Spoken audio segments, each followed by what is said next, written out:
can kind of go from there. Okay, so welcome to the Abomination Vault. This is the adventure path, which is basically a quest kind of setup, a whole campaign by the Pathfinder Second Edition.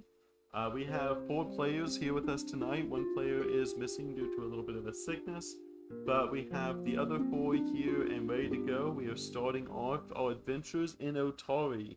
This is either a follow-up or a brand new campaign, either the follow-up to the beginner box and the Minutes Under Otari, or a completely fresh start. With everyone here today, we have 4 of us, 4 players here, and me, the DM. Let's go ahead and introduce everyone's characters. So, Foxbox, why don't you give your character first? Hello, I am V. A Is it Elchling? It is sadly not Fletchling, because I thought it was Fletchling, and I'm like, oh, it must be a bird. It is not a bird. I was very Bird. excited when I thought that someone was playing a bird character, and it was just a man. That's funny. That's a whole dude. I am a gunslinger. The background I want to keep because that's really gonna be interesting from what I've heard so far about another character. Uh, it's mostly just here wandering the plane, trying to resolve an ailment with my friend here, and pass it to Bloom. Howdy.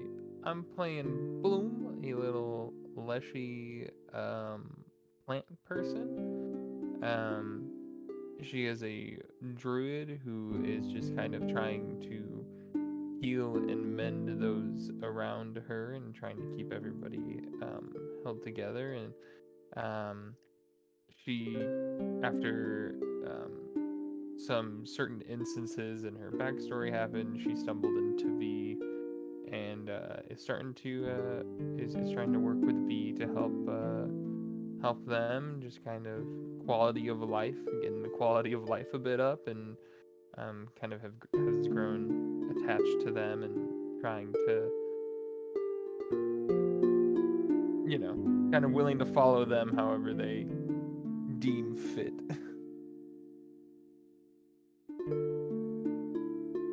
Hey, and next up we have Saber. God damn. Okay. Um, I hate getting put on the spot. I'm playing Milo. He is a prince of a kingdom overseas. He honestly nothing too special, just traveling before he actually has to do shit responsibly. Um, he is a monk and a tuxedo cat pyre. That's it for now. That is a cat vampire. Yes. Schmeat, what is your character's name? And a physical description of them. Of course, of course. So I am playing you.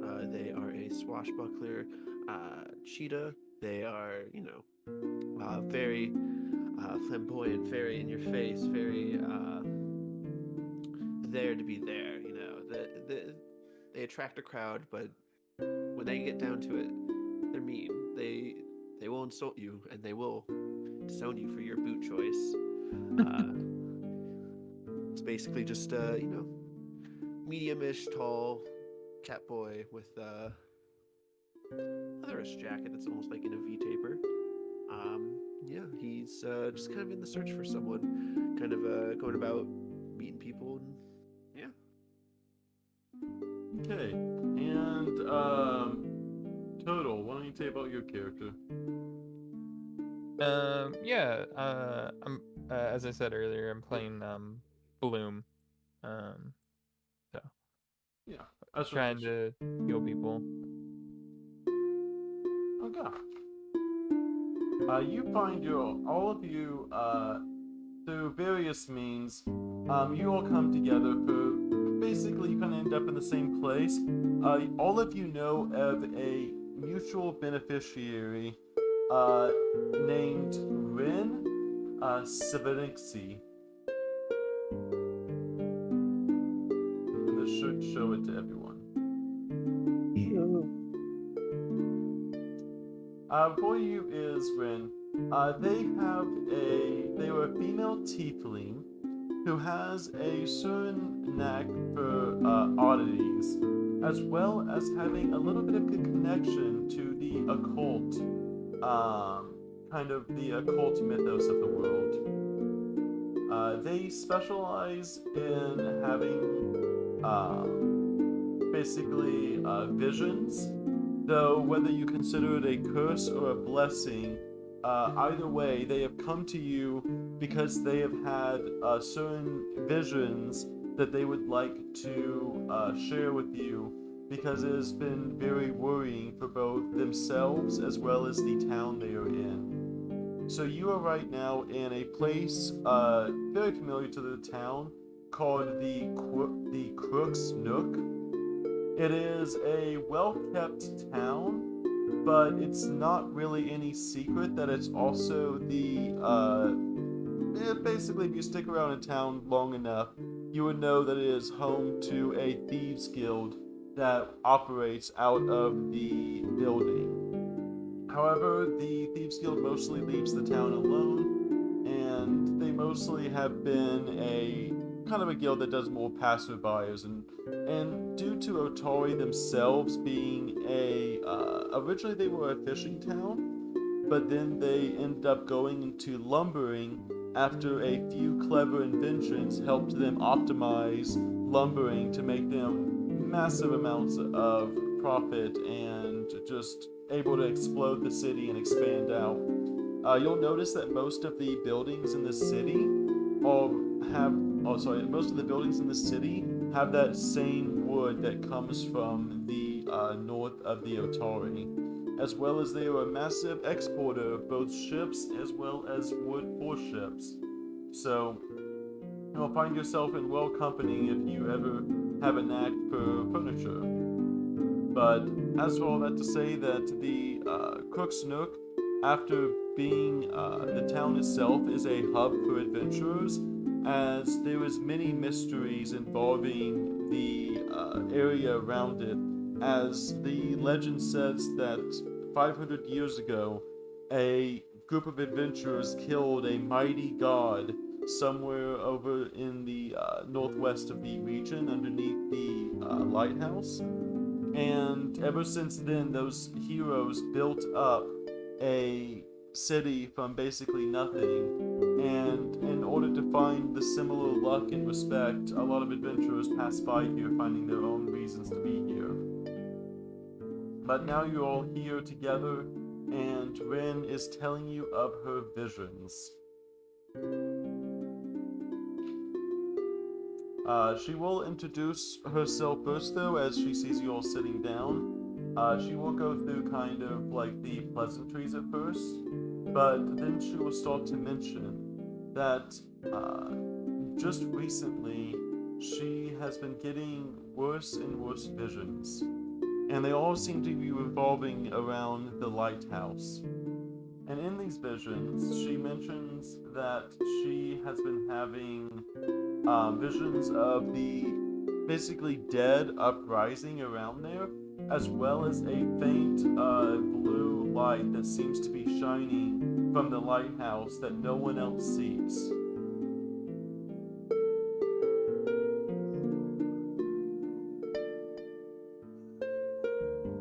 So she keeps seeing this strange glow on top of the ruins towering the lighthouse.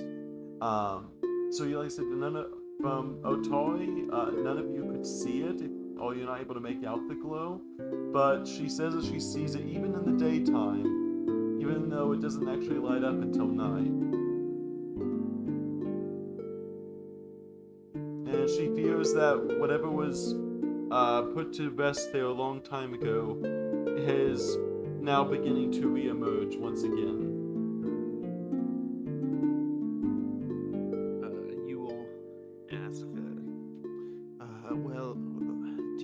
exactly what might have been put to rest here? She will mention. She says, well, there's an old nursery rhyme that used to be more. Obviously, this nursery rhyme should usually be more fiction, but it's should kind of go through it. If you'd like to hear, I can tell you what at least the others think it may be.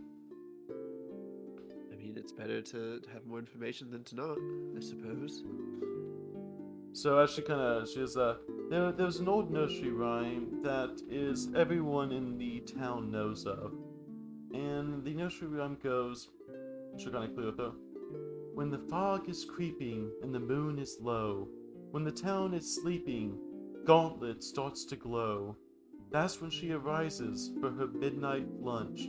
Naughty kids are prizes for her teeth to crunch.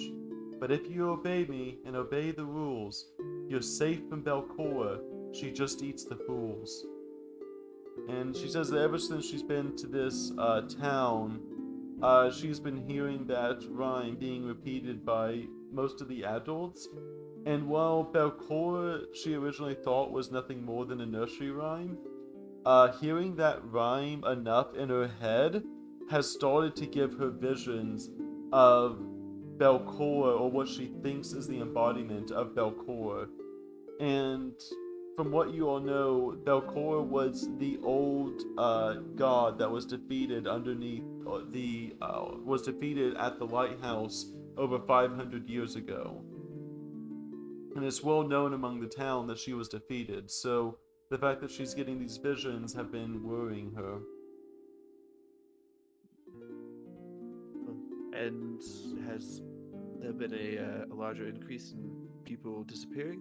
And what are these rules, by chance? What are these? What? Well, the nursery rhyme, you mentioned that there was these rules people had to abide by. What are these rules? She just kind of gives a small chuckle. That's more of the parents putting in a little bit of thing. That's for the kids to obey the rules of their parents. It's mostly to help to keep the kids in line, but just that mention of the name Belcor, and it's been giving me these visions, and I've been seeing what sounds like a terrifying creature in the night howling in my brain, and after every single time it howls, it goes quiet, and almost in a mocking tone, that nursery rhyme plays again in my head as I try to think about anything else, but it just seems to keep showing up again and again as that Belcor is focused every time, as if the demon itself is calling out a name to it. Sounds mighty dreadful, but sounds like a potential issue, and I'm assuming you want us to investigate it. I'm sure I have seen enough to know that this is a problem. My visions aren't the typical fortune tellers you'd see on the side of the roads. Many of my visions have come to pass, and not for the greater of the people who were in them.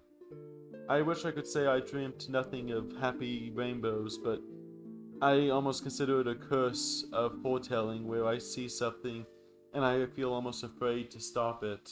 And I don't know if it's through my own fear or my own willingness to not step up, but they come to pass, and I fear that if I don't interject this one time, then if I just will doom myself to this curse forever. Have you ever tried to stop yourself from doing something simple, like you have a vision of you eating a grilled cheese, so then at lunch you have a grilled ham and cheese instead? She just looks over and says, I wish my visions were such of delights as my morning meals. I just was theorizing, because then, maybe you can change your fate. How solid are the visions? That's kind of where I'm at. Whether I've tried to stop them or whether I have tried to avoid them. Either I try to stop them and end up causing them to come to pass, or I avoid them and they come to pass either way. And I'm afraid that with enough time, I'm afraid that hopefully, with the strength of other people, maybe I can finally break this curse and have a fortune either not come true, or maybe someone stronger than I can stop it, for I have been unsuccessful in my own attempts. Well, if you have been a direct cause for some of these, how do you think we'll fare any different? Maybe we'll be the cause of some greater being's resurrection or some garbage. Well, I've mostly only tried to stop the visions myself as I've always been too afraid, but most of my visions have been small, like with smaller families and with myself, but when I saw these visions, it was the entire town, and I try to keep them to myself, and I don't want to be I don't want people to blame me for something that happens just because I foretell it. So, normally I keep quiet, but when I saw, and she kind of shivers, and she kind of has this almost like trauma coming back up. She says, "What I saw, I there was no amount of power I could have to single-handedly stop that. It was just the haunting of the devils that seemed to be in my mind or in person. I don't know yet, but I feel this is a problem that is far greater than myself, and as much as I wish I could stay quiet, I need something, someone, something to, some kind of force greater than I to be able to actually help in this situation, because I just don't have the ability to control this anymore." Well, if that's how you feel, we'll try our best to put your thoughts to ease. But if your fortunes are as accurate as you say, uh, who knows how much we can do? I I don't would know. be Fate's happy. finicky. Good. I was just gonna say, fate's kind of finicky. I think there's definitely a way to break any level of what is believed to be a foreseeable future. Uh, if you would like, I could possibly give one of you a fortune and see. You can see the first hand what it can represent. And this is more of a. I can do a singular reading for any of you. If you would like an example of mostly what I deal with. Well, I mean, I wouldn't say no to such a beautiful lady. You accept the card reading.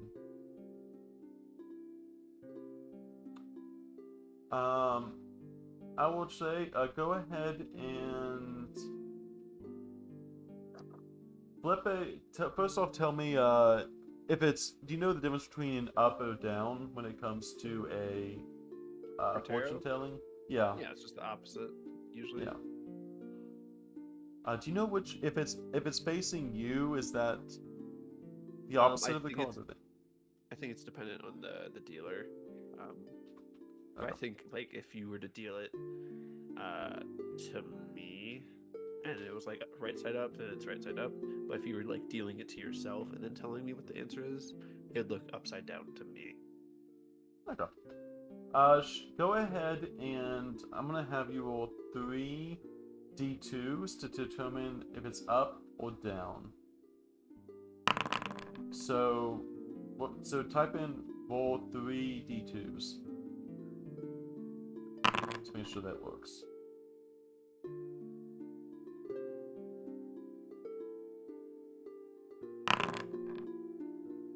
Bam.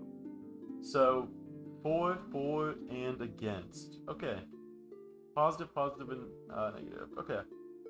So she will start dealing the cards. She'll start grabbing all of the cards, and she kind of like shuffles them, and she hands out a deck to you and asks you to pull 3 cards from them. Here, it is not, even though I am the fortune teller, it is for you to choose your own fate in this matter. So, such, I would like you to put 3 of these cards from this deck and lay them out on the table. All right, can do.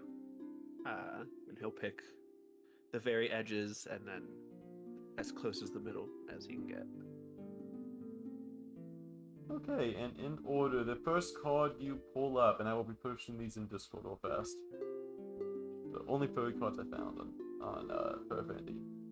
She says the first card she pulls out, so this is to represent your past, as she flips it over, facing you. And as you see, the is represented of the Fool card. As she mentions, she kind of has almost a soft smile. It looks like in your past you must have had a almost childlike glint about you. Something about having a strong adventure kind of mindset, as the Fool may be represented once as someone who either plays tricks on themselves or others, but it also represents the willingness to have enjoyment and take chances in life, as nothing is more entrancing than adventure. Do you have something in your past that you find was really adventurous or almost kind of silly, but ended up being something worthwhile and worth remembering? Well, of course. I feel like we should all have something in our lives that we once cherished or once sought after, you know? Freedom for me was of that, and the high seas were always where I ventured. The freedom there really brought me true joy. Always was like that from a kid. So, I suppose yes. So, she says, that's so lovely. Childlike innocence is something that is always lost, but we always try to keep as much as we can sometimes. As she looks to the middle card. She will flip over the middle card facing you. And she says, oh, look. And she kind of flips it over. It looks like you have the High Priestess. Well, normally this represents something of higher social standing. It does end up being as well maybe something more flashy, something more where you feel that you have to be on the upper end of people's attention, as the High Priestess is something that all go to, and something that all see, and something that everyone wants to either look up to be, or they always see them as something bigger than just themselves, as if they're working into some greater plan of this world. Do you find yourself enjoying the attention of others? Well, of course, I am in the spotlight most of the time. Showing others and those that I fight that being the center of attention is all that really matters. And as if any High Priestess would know, influence is one of the highest honors that someone can have. For if you have influence over someone, then you have their respect. So one thing we always try to keep in mind is to remember that whenever we have influence, it's one of the easiest things to lose, but the hardest thing to keep.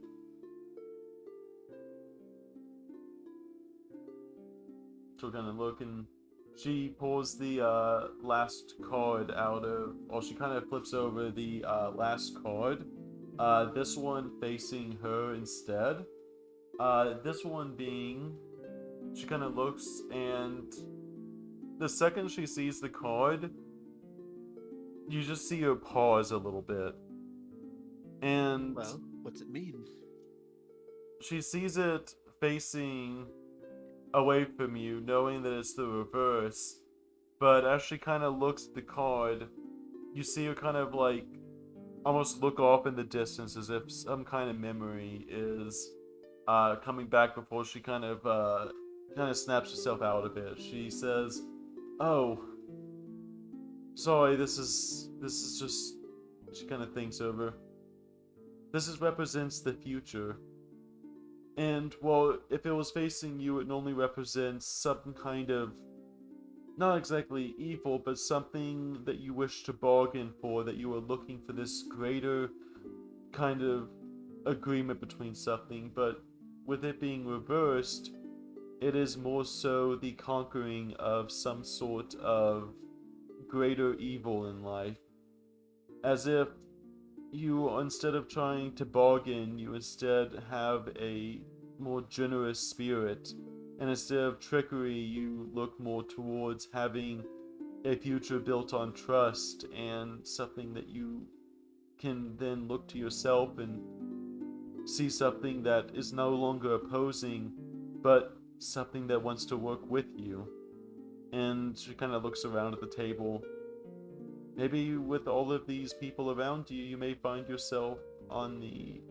Instead of bargaining, you may find yourself in good company then, as this basically represents you working against the greater evils of life and against the inner and focusing more on the community and the togetherness. I think this is a fine fitting card for an adventurer who wants a little bit more in life. Perhaps. But I make no guarantees. Most of the people I've been with have eventually left, so whether it is by my choice or theirs. So we shall see how that goes forward. I hope these fortunes can help you understand a little bit about yourself, especially as you are going off on this potentially dangerous, I hope not dangerous, she kind of says, a little bit worrying in her voice. I would like y'all to check out the Gauntlet Ruin. So we call the lighthouse the Gauntlet, or Gauntlet, as some call it. This is what we call the lighthouse. So if you hear anyone mention anything about the lighthouse, that's what it's in regards to. Yeah, so I think I think I would like y'all to check out the ruins first, just to make sure that the lighthouse isn't acting weird of sorts. We haven't really had anyone work the lighthouse in a long time. It's mostly been abandoned. But I don't know if there's something playing a trick on us, or there's something, I don't know. Could you just check out the ruins and come back to me, and I'll be happy to reward y'all with that too as well. I just need confirmation that everything's okay. And she kind of sees she kind of has her hands, she's kind of moving them over her arms a little bit in a show of like anxiety. But she just kind of thinks she's kind of talking to you about it all, and she just wants she's trying to convey that she just needs someone to be able to help confirm that everything is okay.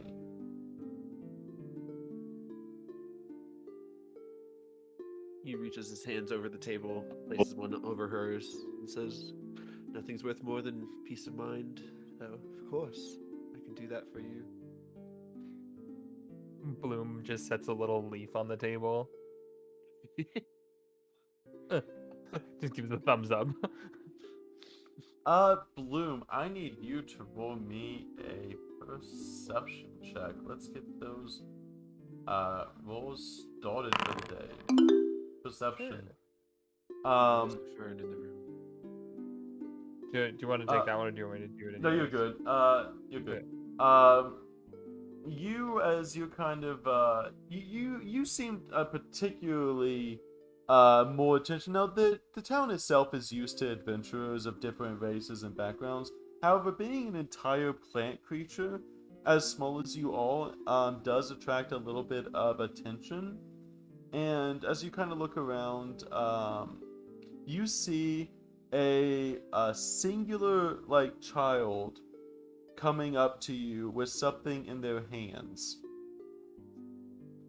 I'll just kind of hold my hands out, like they're bringing something up and offering it to her, and she just kind of holds her hands out. She's like, "Hey, yeah, hi, hello." Hi, my, and you almost like see the parents. They kind of slipped away from the table.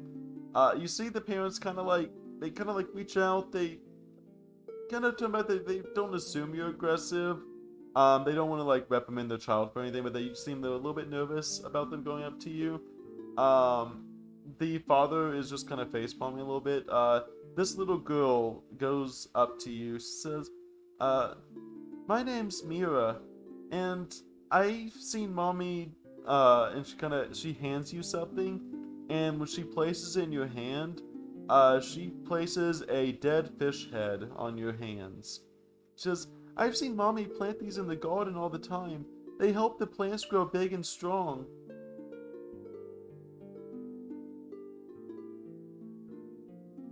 Bloom's just staring at it, like eyes like slightly bigger than before, and then she just kind of dilates back in, and she just goes, "Oh, yes. Decaying creatures provide oxygen and things like that that allow for the soil to retender and grow and allows for vegetation to get bigger." And she just like shoves the head into her mouth. You are definitely revitalized. You have with having the entire fish head in your thing, you will have a singular +1 to your to your attack rolls for the day.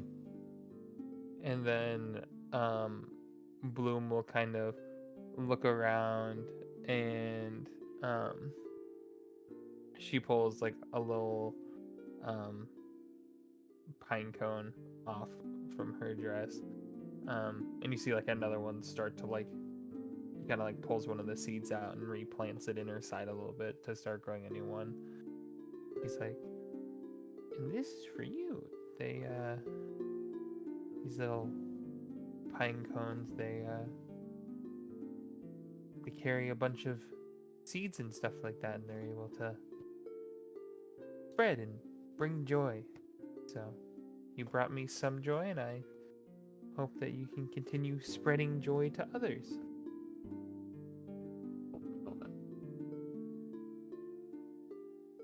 She says, "If I plant this, can I grow more friends like you?" If you try really hard, you just might. She has no idea. You may have accidentally created a sentient leshy on me with your own flesh, but we will talk about that another day. Bloom has a -1 intelligence. She has no idea if that actually works or not. She goes, "Thank you so much. I will cherish this so much. I will place it in the most important spot in my mommy's garden."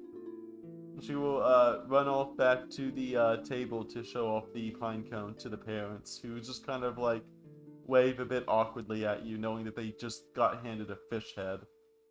I'm just gonna kind of open palm, wave at them a little bit, and then kind of just waddle on up next to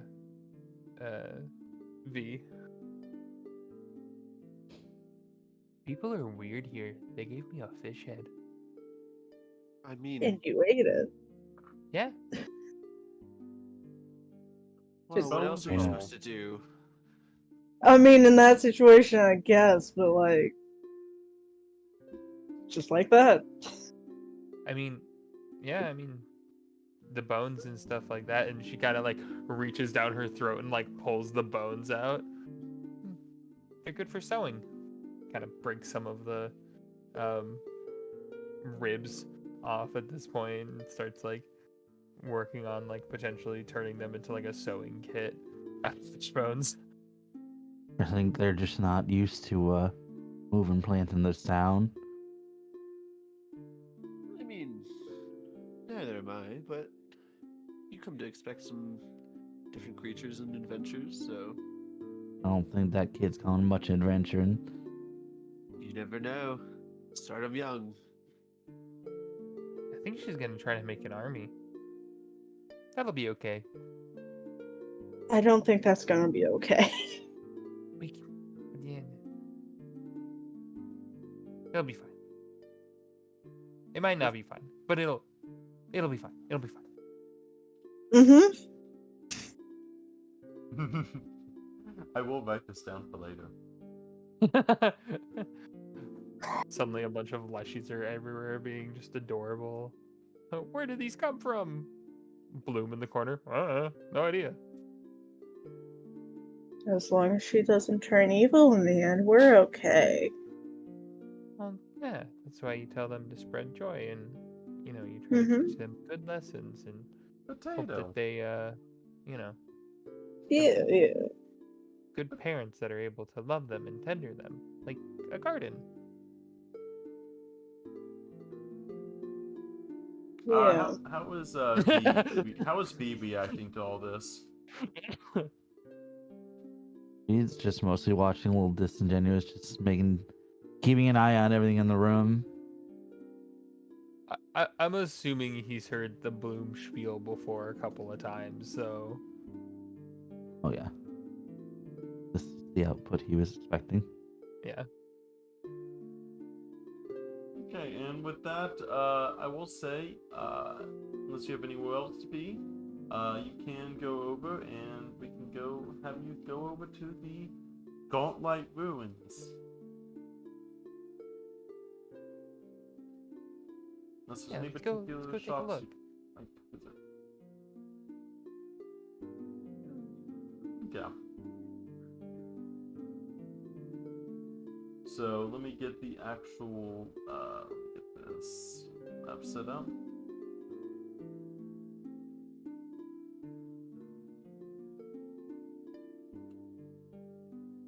There we go. Okay.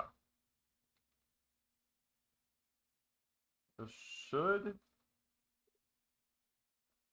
Not too sure how the audio it should. The audio should work. We will just play it and see, but it definitely should work whenever it comes up appropriately. So we're gonna hope the music shows up whenever it's supposed to. Let me know when everyone's loaded in. Put it in. Not have music yet. Loaded in. Load it in. I'm still waiting. It's time for a swim. Yeah, so this Okay, is now it's loaded. yeah, so this is actually this is all of this was completely done by the paid Foundry module. Okay, so okay. Bloom's automatically going backwards. She's like, nope, nope, nope. I do not want to be in the front.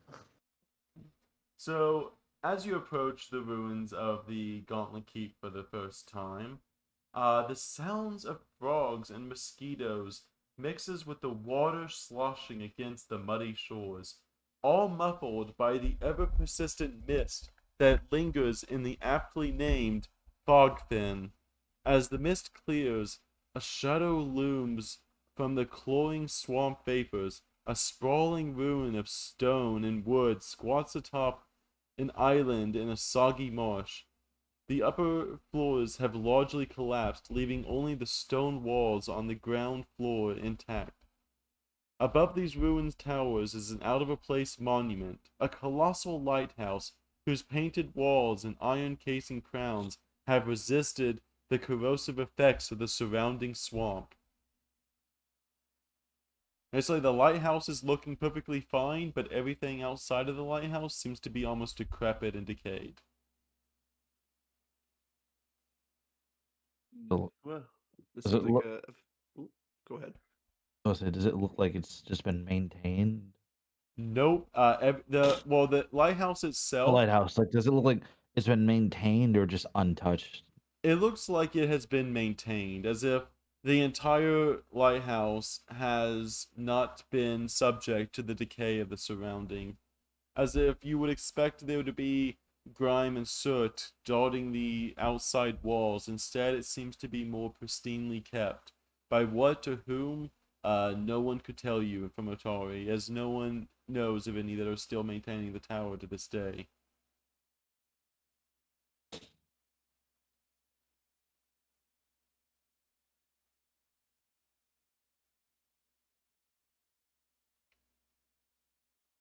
But that is what before you see. You see all of that, and now you have I don't.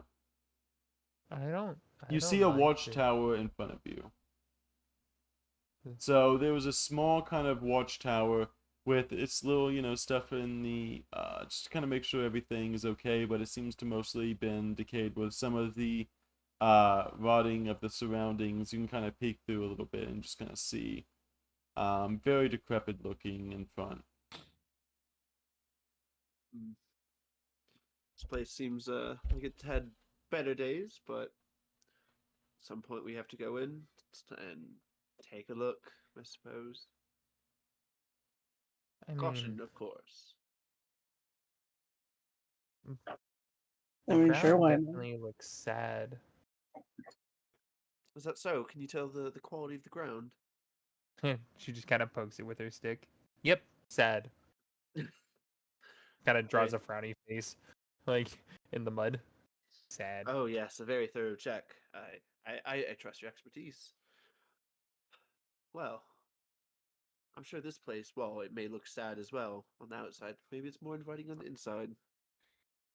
I will say there is exploration activities, so you can either choose to be investigating, searching, or describing something else you were doing as you were looking around. So depending on what you are looking for, the more specific you are, the better chances you have at finding it. But you just kind of describe how your character is going about, like from room to room and such. Okay. I mean, for right now, he was just kind of like casually interacting, but also taking in the scenery, seeing like if there's any signs of footsteps or like um clear signs of just like life beyond simple animals. Yeah, what I was gonna do too is just when I the investigation on the maintenance, what I'd want to do is look for any signs of something actually physically taking care of the place, not it just magically being untouched kind of thing.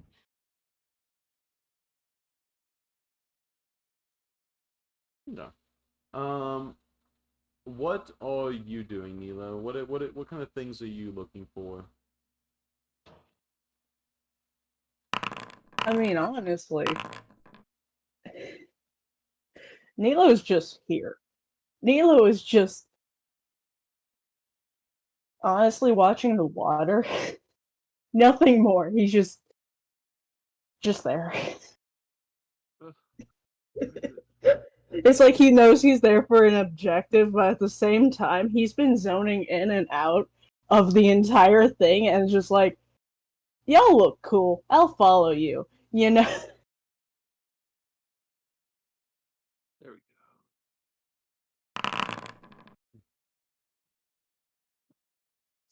But he notices cattails and just wants to look at him. He likes water. Okay. I will say in front of you, the doors, they definitely do seem more decayed. Well, it's like you would expect like a proper set of doors. The wood itself seems to be almost rotten by its nature, and it seems like it is ready to fall off the hinges at any point, as if nothing more than just pure willpower is keeping it alive. Um, for you specifically, Nilo, um, as you kind of look over the pond, tangles of reeds grow in thick clusters around the edge of this muddy pond. The water appears to be murky with algae, and a half-decayed body of a 3-foot tall scaly humanoid lies on the pool's northern bank, half buried in mud and leaves. I don't like that. um, so it's just on the bank, right? Yep. Not. With that perception check, there does seem to be an unusually long vines that seem out of place. It seems that the vine stretches from the roof of the watchtower to the north end of the kind of north end of the area over here, as if someone is using. As you're kind of looking through, you can't really make it out too much, but you do see kind of this vine going from the watchtower to the main building ahead of you.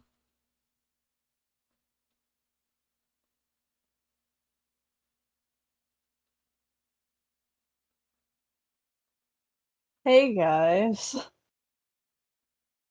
there's a dead body. Oh, Completely nutrients. ignoring the vines, just there's a dead body. Oh, Also, those vines are sketchy, but I want to grab them.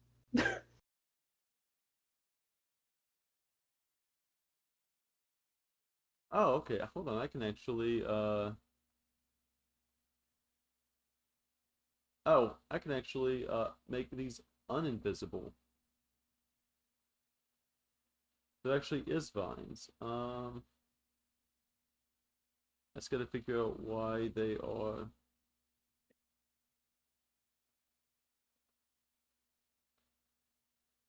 I just gotta figure out how to make them visible. Basically the vines are going from here, Nilo, all the way up to over here. Give me a second. My thing decided to zoom in and not letting me zoom out.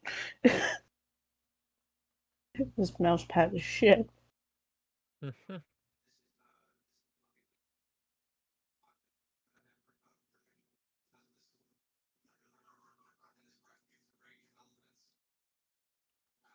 So the vines are going from here up to this little corner area up here. And there seems to be a Yeah. small little tiny kind of hole in the rock up here, as if it's leading into the keep somewhere. Okay.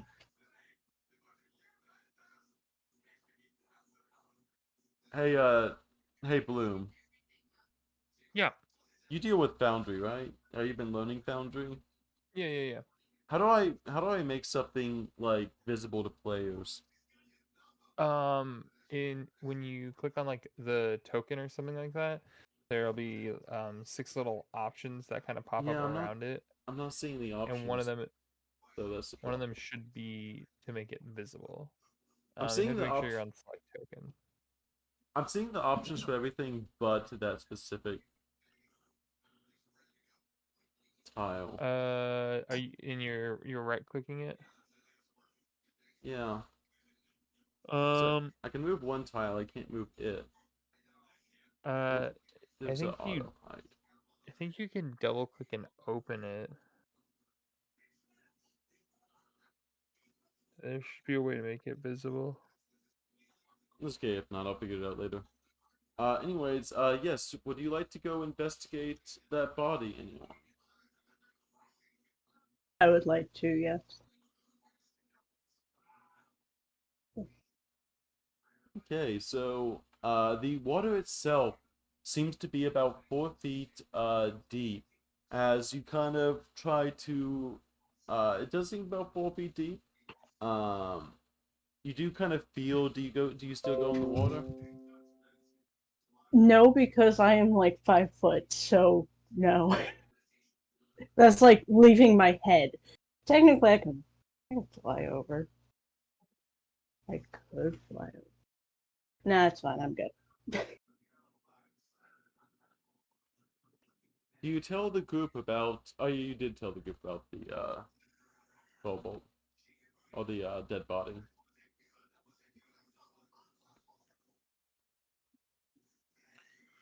can we tell like how they died, or is it just unknown You at the would need to moment? get close. You would definitely need to get closer to make an investigation of something like that. Of course, of course. There's not a giant spear or anything coming out of its body. I will say that. Similar to the area surrounding, it does seem to be. It does seem to have been decayed pretty heavily. Hmm. Well, might not be so unusual to see a dead body here. Seems pretty remote and a good place to dump it off. But might be for the best to check it at some point. So where did you say it was? It would be over here. Okay. Can I like go around the side? Just like on these rocks. Yeah. Okay.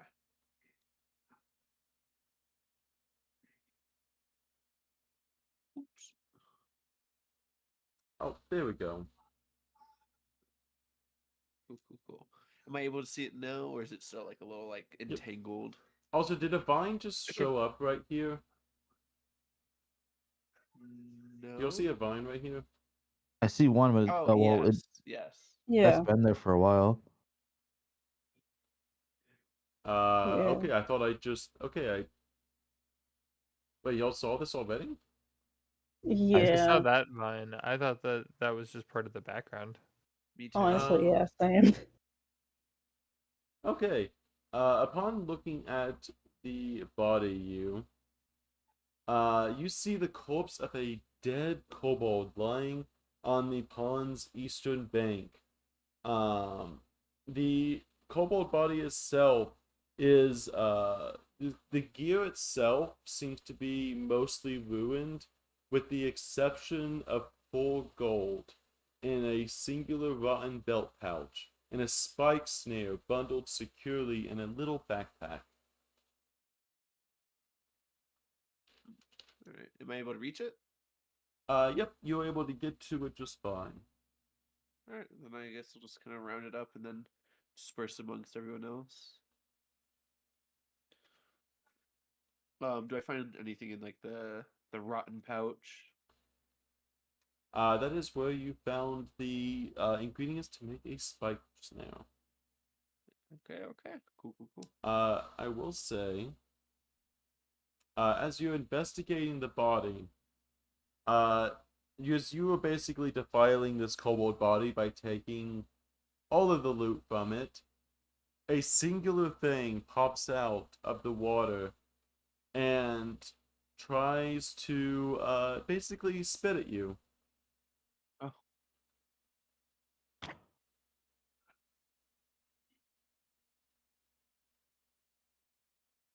Like, is it trying to attack, or is it just like?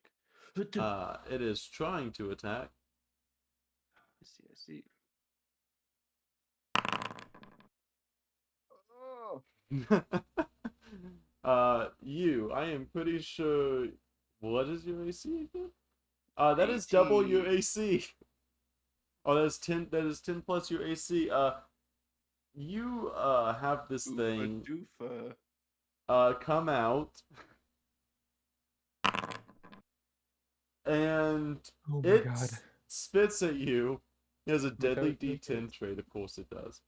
But that's Yeah. its tusks, not its slime squirt. The slime squid. I meant to use the um. You have been you've been hit. For I'll say actually only do half of that. You've been hit by this. Whoop, wrong one. Ooh, everyone takes Whoops. 9. What the Let's hell? go. What? Oh, I see what happened. Everybody, including the slurk. There we go.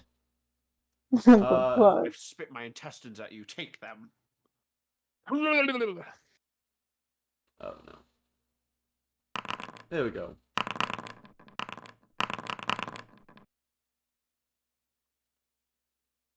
I will only Your give toast. 9 damage. I think it did end up having and then this thing rolls itself.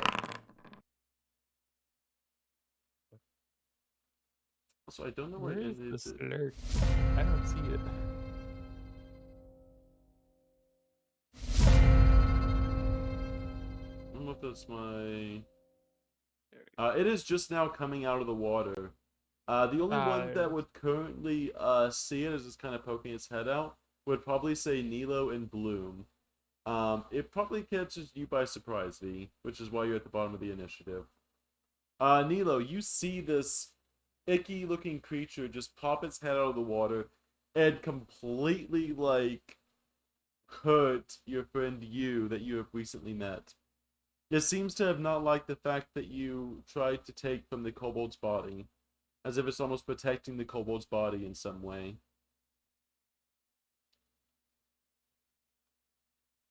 Real quick. Um, I have a question. Go ahead. What is a circumstance bonus? Circumstance bonus is the most common type of bonus. It's basically anything that you get a bonus to because of a, well, circumstance. So that's like you're in good positioning, you are, you have done something to them where they are not very good positioned. Status is something that typically takes like a spell or something like an ability, whereas circumstance is something as easy as you're just moving. You cannot stack bonuses of the same type, so the only bonus that you really need to worry about is circumstance and status. But most of you don't have status bonuses. That's why I just wanted to verify that this thing added the multiplier properly or the plus properly. Yep.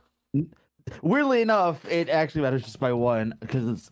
I don't know how to check to see if it added the +2 that I'm supposed to get to my Everything initial should be roll. automatic. Everything should be automatic, and if it isn't, then we can bring it up. Because most of the time, it should automatically do it whenever it's necessary. Foundry is really good about that. Because it looks like it's not. I'm looking. Oh, cool. I like how I don't know if this is built-in Foundry or mod, but so I'm getting a +3 for Wisdom, +5 for Expert. I'm not getting a +2 for Circumstance for 10 paces. Is that a +2 to your initiative roll or something? Yeah, Yeah, you you get have to turn it on. So Oh, it's you have to turn it on. how It's under your action. It's actually if you're on your character sheet itself. I it's went under ahead and turned it free. on. Yeah, I see it here under free. Oh, okay. I didn't know how to. Okay, Yep, I don't know how to turn it on. I Because turned then it on when for you. technically I should have a 12. Yep, I'll move that up. And when free act you and free actions don't take away from your 3 actions, right? Nope, free actions you do as many as you like. um when you go to roll initiative, it'll pop up a box with everything that is supposed to be there. 10 paces is on there. You just have to turn it on. It's a little bit slower. Okay. I'll have to Yeah. take a look at that next time. Okay. Yep. Yeah. And then once it's on, and you don't have to worry about it. Yep, I turned it on for him. Cool. Luckily, we had somebody who is a gunslinger who knows what you're talking about. That's Yes, I fine. know exactly what you're talking about. 'cause I had to do Nilo, that. something in the water seems to be attacking your friend and is fairly very good at it. Yeah, notice. Does did Nilo see that like you took stuff first for Yep. that to happen? Yep. Okay. Regretfully, probably. I'm not going to attack it. I am going to yell at you and tell him to put the stuff back. Just in case. It'll leave us alone. Though if we have to fight, I'll fight. But if it can be avoidable, just put the stuff back. Please. Once it gets to my turn, maybe. I swear. On its turn, it is going to climb up out of the bank. It almost like it steps like almost like a dog protecting a dead body as it steps over the kobold and basically tries to protect it with its body. It seems to have a very strange fascination with this kobold, as it will do a singular strike at you. Doofa. How are V, it you is your looking? go.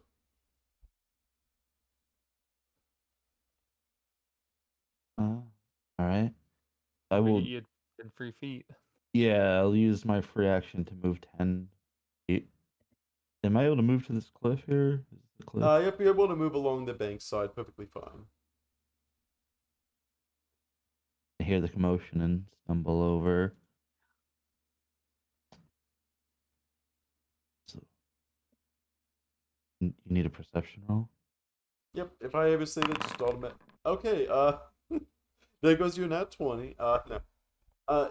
Getting closer, you hear what sounds to be raucous laughing coming from this hole in the wall over here.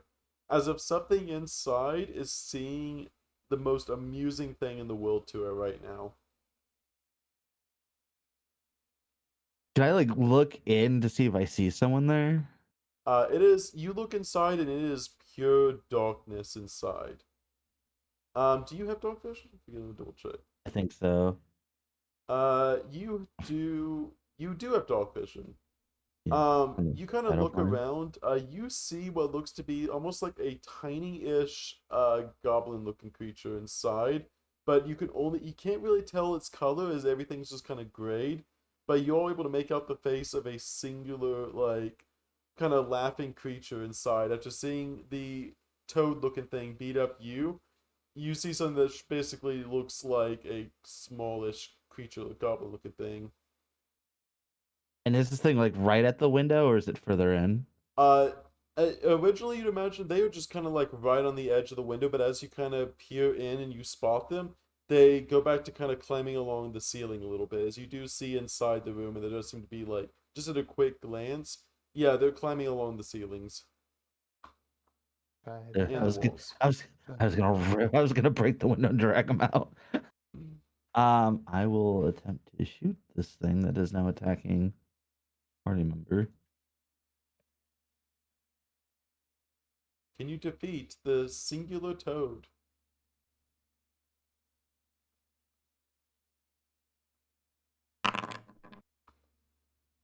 That'll hit.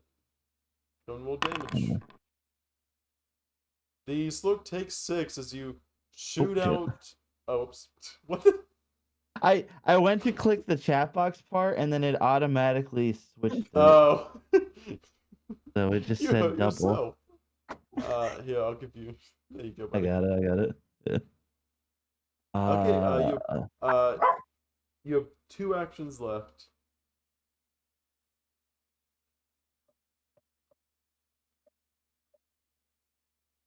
oh dog.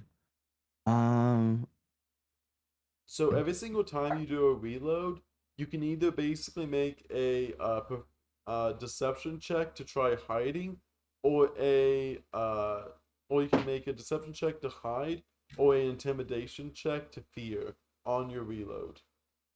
this gun only shoot once and have to be reloaded each time. Yes, that's how pistols work. It's not a revolver yet. Yeah. Okay.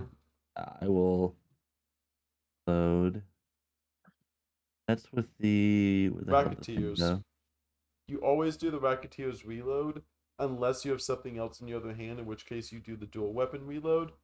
But if you do the dual, you have to draw? You have to basically tell me you have something in your other hand or not, because you don't get to use the intimidation or deception check if you are dual weapon reloading. Okay. Well, I don't have the dagger out right now, so I'm just gonna be, Yep. I guess, doing the racketeers. Yep. Are you going to attempt to deceive it, or intimidate it?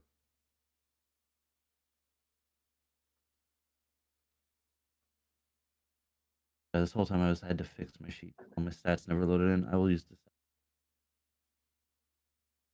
What did you say? Oh, sorry. I had to check what my thing was because I was spending this whole time fixing my sheet. None of the stats came over. Yeah, I will fix it. Ignore that. Oh yeah, you're good now. Your stats look fixed. I will attempt to deceive her. Okay, you successfully are hidden from the frog. Next time you attack it, it will have a flat-footed condition against you. Well, I don't see anything. I'm just gonna fire again, I guess. For now, I don't really have too many other things. Yep, it is flat-footed. Do So I? you do the +3 now. That was my question. Okay, I just Yep. like to just click that. Cool. That is the multiple attack penalty. You gotta. Critical miss. Not only are you gonna you fire off at this toad, and you try to deceive it by like hiding real fast, but in the process of hiding it, you manage to completely hit the side of the wall here, shattering almost more of the rubble into itself, and the rubble just begins to almost break off from the building itself. Bloom, what are you doing? Bloom kind of seeing the vine and stuff like that. I think she's gonna start. Is this all water here? It would not be difficult terrain for you, but it would be for everyone else. Okay. So I'm gonna go like basically like this and then like that, I guess. Did this play for everyone? Oh, here we go. And then I'm gonna cast Did music play for everyone just now? No. Tanglefoot. And I'm going to target it and attack it. Yeah! As just this vine like shoots out of Bloom's hand and just kind of goes over you, and you just kind of see like it's like the green. It's like the really like crappy silly string Spider-Man gloves from like the early 2000s. You see those little like go flying over everybody. My bad. Okay, and with that, it is Yu's turn. You are not looking too good. This angry toad thing is very unpleased by your presence. After, it spit up in his face and then attacked him, he's a bit reeling. Hears the words of Nilo, just kind of like drops the items and makes his way back in a bit of a rushed manner. It seems to stand over the kobold in that guardian dog-like. Even as its blood begins to pool, the water itself getting murky with the own blood, it still seems to stand firm over the body of this dead kobold, as if it's some sort of reverence to it. Yeah, and you just kind of makes his way behind the tree, and then He's just out of his it. turn. Nilo, what did you choose to do?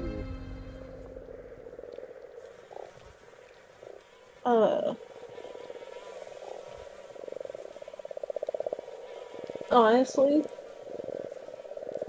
noticing, I'm hoping, that even though I can't move yet, it doesn't want to have anything to do with us as long as we don't mess with that body. So, logically, trying to avoid the situation because it doesn't need to be a situation. Looks at V and Bloom is just like, just let's just leave it. It just wants to protect that body for some reason. And I don't want to fuck with it if it doesn't have to be a situation. That's fine. Well, we'll see what it does. As I said, keep on guard. Just don't do anything else to that corpse.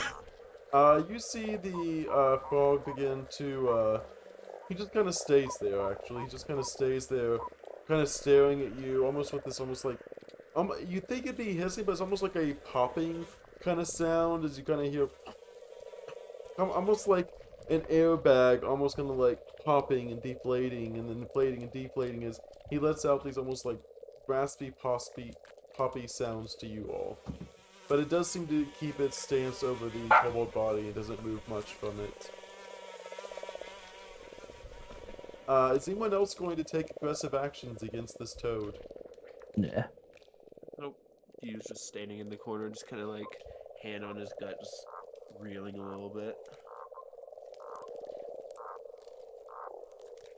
Okay, it will continue to stare you guys down, but will not make any further movements.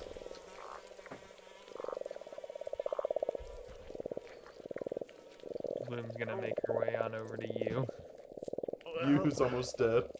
Bit of an unforeseen event. Nilo will do the same. He concerned. Let me see. So you can do a treat wounds on him first, because that's a resource-free heal. That is under utility. So I think the only people that can do that. Who else? I know Bloom is trained in medicine. Is anyone else trained in medicine? I am. I have battle medicine. Yes. I Then. don't have a healer's kit is the only thing. Just because I wasn't able to buy anything. I So. thought it had one. I thought I had one, but I didn't buy it. You can have a healer's kit. That's an assumed buy.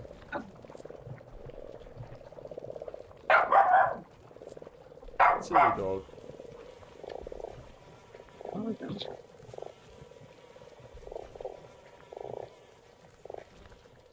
Yeah, just some healer's tools and. You both can do. You can go ahead both and do a. Can I? So I can use because I took natural medicine. Yep. I can use nature instead, and then if I'm in the wilderness, I might have easier access to fresh ingredients because Yep. we're still outside at least. I'm gonna kind of like pull up some of the mud and some of the water and stuff like that, and kind of like rub it between my hands and like purify it a little bit. And so this will have a +2 to it then, if that's okay. Yep. This is a perfect area for you. Go ahead and roll the treat wounds. We'll turn that circumstance on. That is a critical success actually, because with the +2 you had to meet a DC of 15. Oh no. I already added it. I added the +2, so it Okay. was only a 24 sadly. That It's means. still a success. There should be a 2d8. I don't know why it didn't roll the. I don't know why it didn't automatic. Oh, this because. Well, I think it's because you didn't have him targeted. Oh, did I not target you? I'm not sure if that is the thing or not. There we go. That's technically a crit success. So you take. You heal 5 HP from that you. Nice. You still looking pretty bad. That toad really took it out of him. Oh wait, I think with the treat wounds, there's like if you do it for long enough, you can double how much you heal. Would you like to spend an hour healing here? You can say yes. Or I can just do a 2-action heal, Yep, that'll heal Whatever for or just one- a 3. I don't even know. What, a 2-action heal gives I you think they're- 1d8 plus 8. A 3-action heal heals everyone within a 30-mile radius. 30 8 feet, H, yeah. 1d8. 30-mile radius. yeah. 30, I'm just 30 gonna feet. I'm gonna cast my heal on you. Wow. That's gonna be 10 life for you you. go. Nice. I've got That one more is- heal. That should be enough. There's a good 15 health for you. Let's go. I'm feeling much better after that. Bloom kind of looks at you for a second, and she's like, "Are you feeling better? Are you all good?" Oh yeah. You just kind of looking down with a good smile now. Much better. Couldn't have done that without you. She kind of like spits in one of her leaves and slaps with the wound a little bit and like rubs it. Also, Interesting. Couldn't heal. on the top right under playlist, do you see a thing called O1, A Light in the Fog? I see Fogfen. You see Fogfin? I do see light in the fog. Go if you want. You can find the Gauntlet Ruins exterior and then hit play on that. I don't actually see a play button. And Bloom's just gonna kind of. Okay. If you're all looking all better and feeling all better, we can keep going. Certainly feeling better. And I guess now is a better time than any. Continue. So you do. I will say, like I said, you do still remember hearing That laughter obviously coming from the inside. You definitely know now the watchtower is not alone. Yeah, it's part of why I stayed over here to see if I heard anything else while they dealt with the violence, the healing. Nope, they seem to have been watching you all play your little game with the frog, and now that you are no longer playing with the frog, they are no longer at that exit.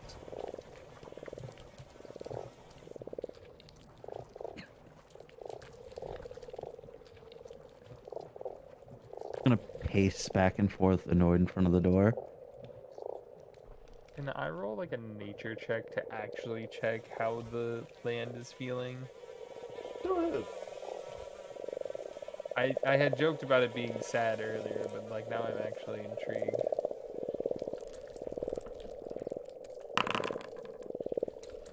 You see so much swamp growth that's like, oh, it must be feeling good. Look at all this plant around. There's fungus growing on every single thing. The buildings are growing fungus. Everything seems to be growing fungus. This is the greatest fungus colony you've ever seen. Just everything seems to be just fungusy. Wet, damp, suitable for enough life. Mm. Oh, I'm also gonna reload. One shotgun. So Yes, you are going to do that. Don't forget to reload. Do I need to click a button to do the reload, or Yep, action, Racketeer's reload. oh, I have to actually do the Racketeers? Okay. Yep, yeah, or the dual weapon reload, either one does it.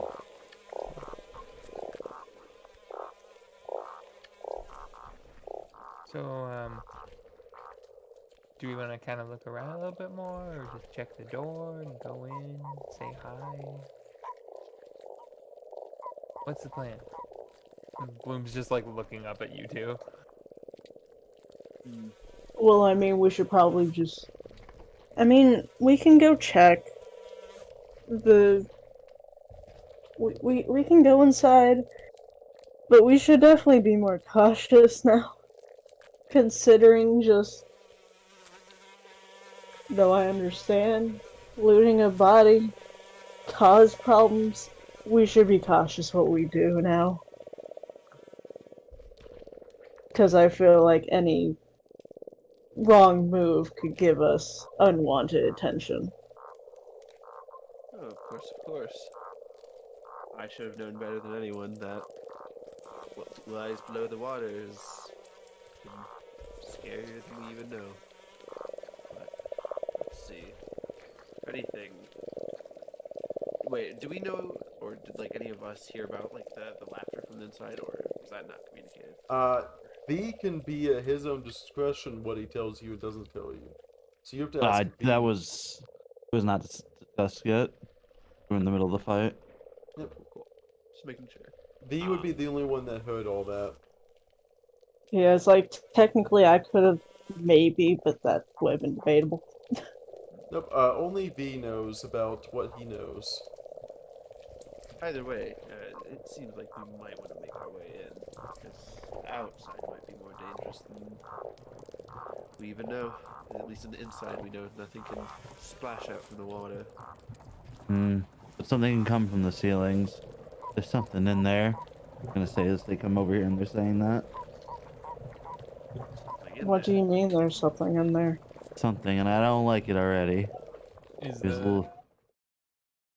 is the frog Do creature you still there over the body? Yep, the frog creature is staring at you all very intently as you walk away from it. Though you do see as you walk away from it, it does seem to have almost that primal sense of, hey, this, they're leaving, so its body does begin to relax a little bit as it kind of lays next to the kobold, but separating between you and it.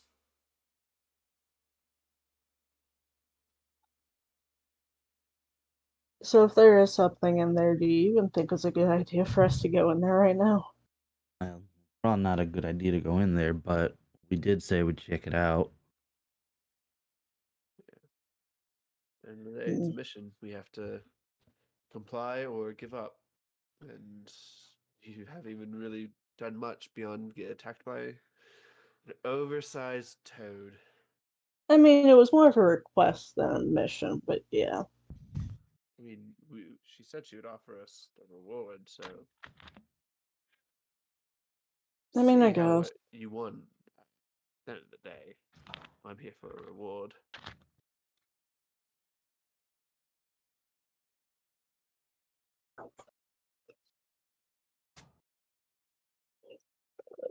Okay. Y'all So should who be able wants to to go open in first those. then? Listen, y'all should be able to open those doors just fine. Yeah, we can Yeah. open them.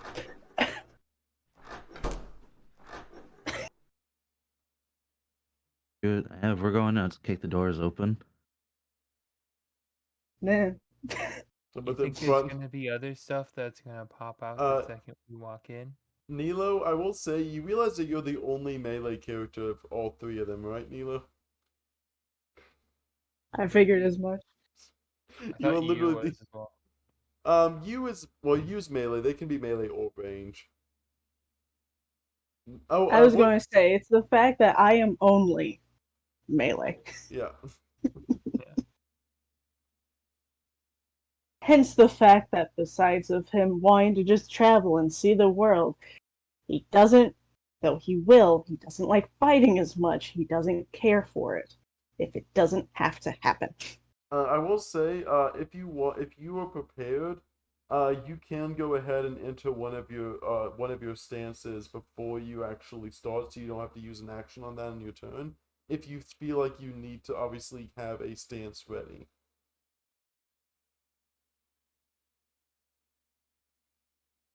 In Otherwise, case I will.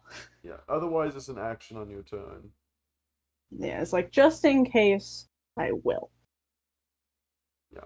How And do I do this, that?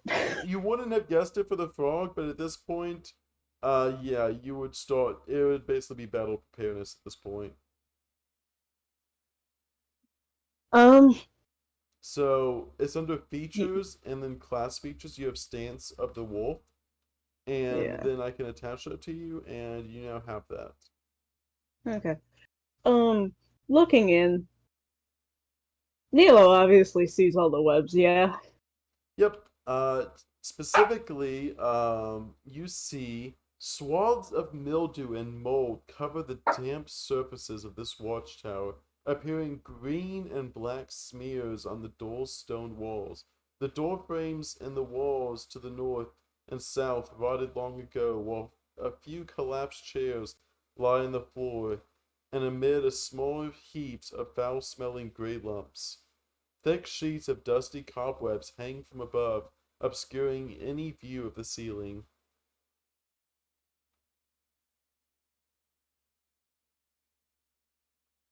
Nilo just looks in and looks at everyone and then looks back That's and good mold. just he just like squeezes the bridge of his nose as he just, you know what? Fuck it. Let's do this. And just like throws his arms back because, like I said, boy's been wearing a cape and a suit. I can try to And clean it. it's like he's just doesn't care at this rate. He's like, you know what? Just throws his arms back as his cape just like flows and just walks in. Oh, who chose languages, by the way? You, I honestly didn't choose any because I didn't remember if the extra language that I got was from Catfolk or not, and I needed to look back through it. I didn't actually add any. Did anyone know if they had languages they picked out? Let me see. I have a -1 intelligence, so I'm shocked I have more than 2. But one of Druidic them and is Druidic. yeah, one of them's Druidic and the other is Sylvan, which is basically nature. So Yeah. I mean, I Yeah, have the cat language and I have common. Like I said, I'm pretty sure I can choose another. I just didn't because I wasn't 100% sure. yep. I will say But you and Nilo can connect to each other with the same language. You would probably assume that other people don't have. Okay. yeah, I thought I picked languages, but Nilo, on the inside, you hear someone, and they start talking to you as they say, "Welcome to this." And they kind of try to think a little bit. It says, Welcome to our beautiful parlor. As you can see, we have some magic pixie mud on the floor. Would you like to partake in our great offerings?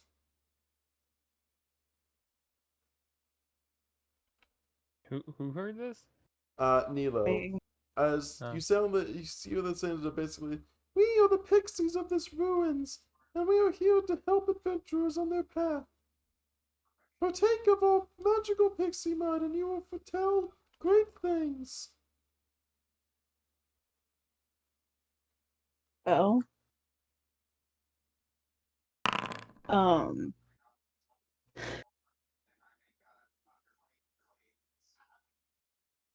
Can I cast light on the end of my staff?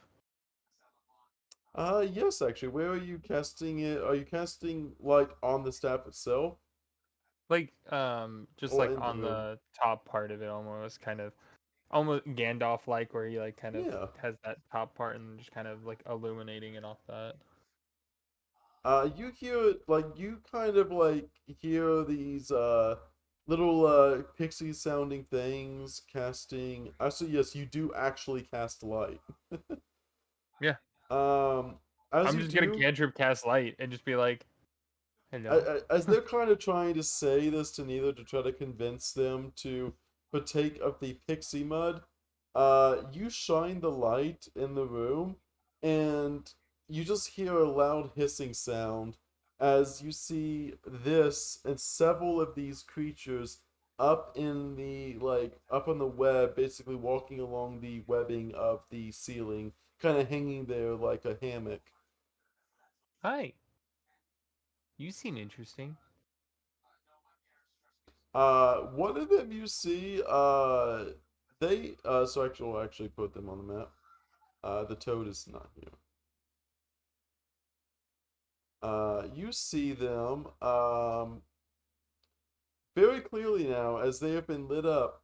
One of them hisses in, very much anger and tries to make his way out of the room. Oh, I'm sorry. Do you want me to turn the light off? I can turn it off.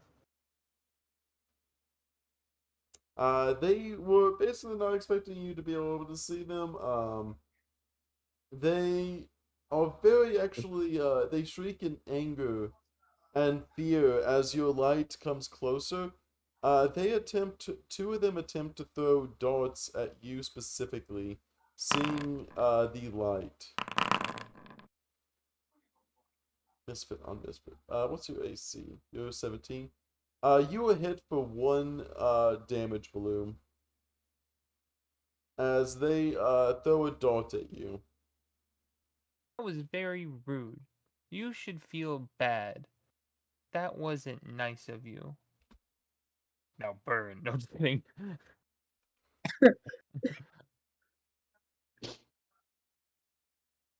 Can I retaliate Yes. This is you telling me what you're going to do of whether you retaliate or not. after getting hit? I go, ow. That wasn't very nice. Oh god. The fish is coming back. And it's gonna turn into an acid splash, and I'm gonna throw an acid splash at the one that hit me. Go for it. Is it a go ahead and cast it? Is it this one? Yeah. Sure. Um, Oh, is it not as dex save? Interesting. no, it's a you throw it.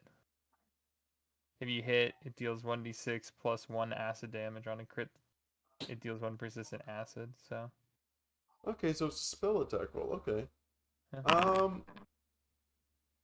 Boom. 6 damage. 6 Uh. acid. As you also, yes, I know I'm still targeting you.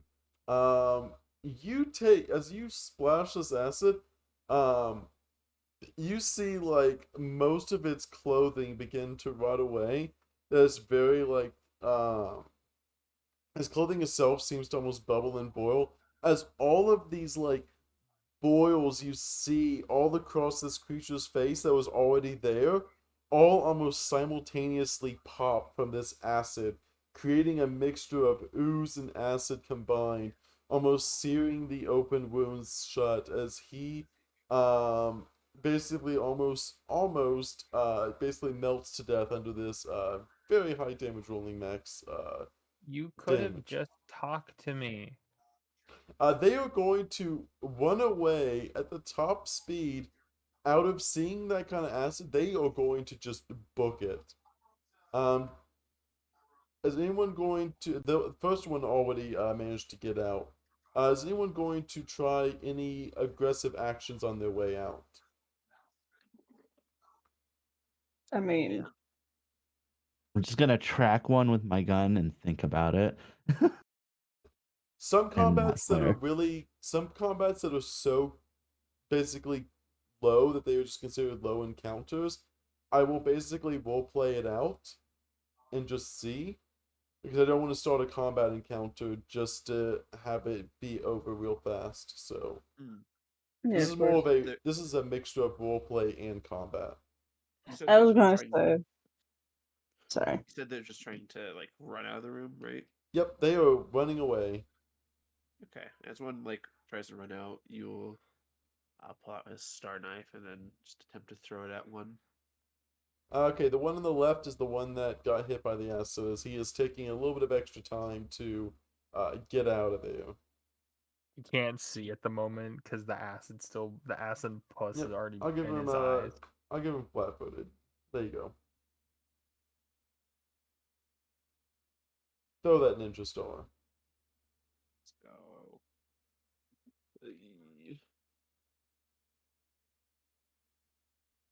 Uh, there we go. That'll hit. Go and roll Make damage. sure you're See if you targeting kill the it. right one. What was that? Go and click the damage button.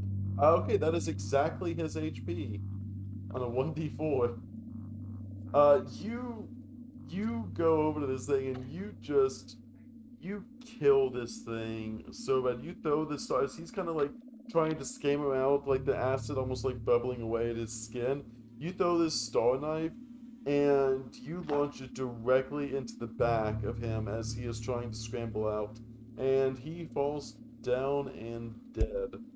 He is out of commission as the others manage to get away just in time, as two of them seem to have scrambled out of the room. This one is very much dead. Nice.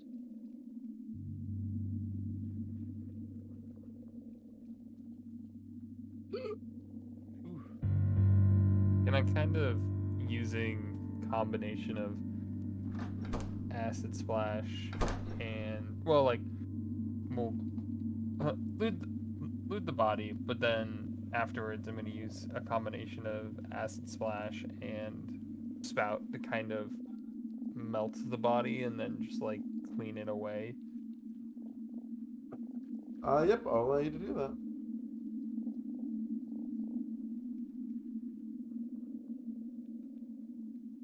You can just describe you doing that, by the way. You can just describe you doing that. I'm just gonna give a listen on the other side of the door to see if I hear anything. Return The to door the seems nothing. Everything seems to be fine on the other side of the door. There seems to be just a slight breeze of the wind passing through. Pop it open. You see before you a wooden drawbridge. Its timbers gray with age and decay spans the 20-foot gap between the outer building and the sprawling ruin on the island. Rusty iron chains hang from the ruin's northern wall to the drawbridge's southern side. The chains look ready to fall apart, giving the drawbridge structural integrity an extra layer of dubiousness.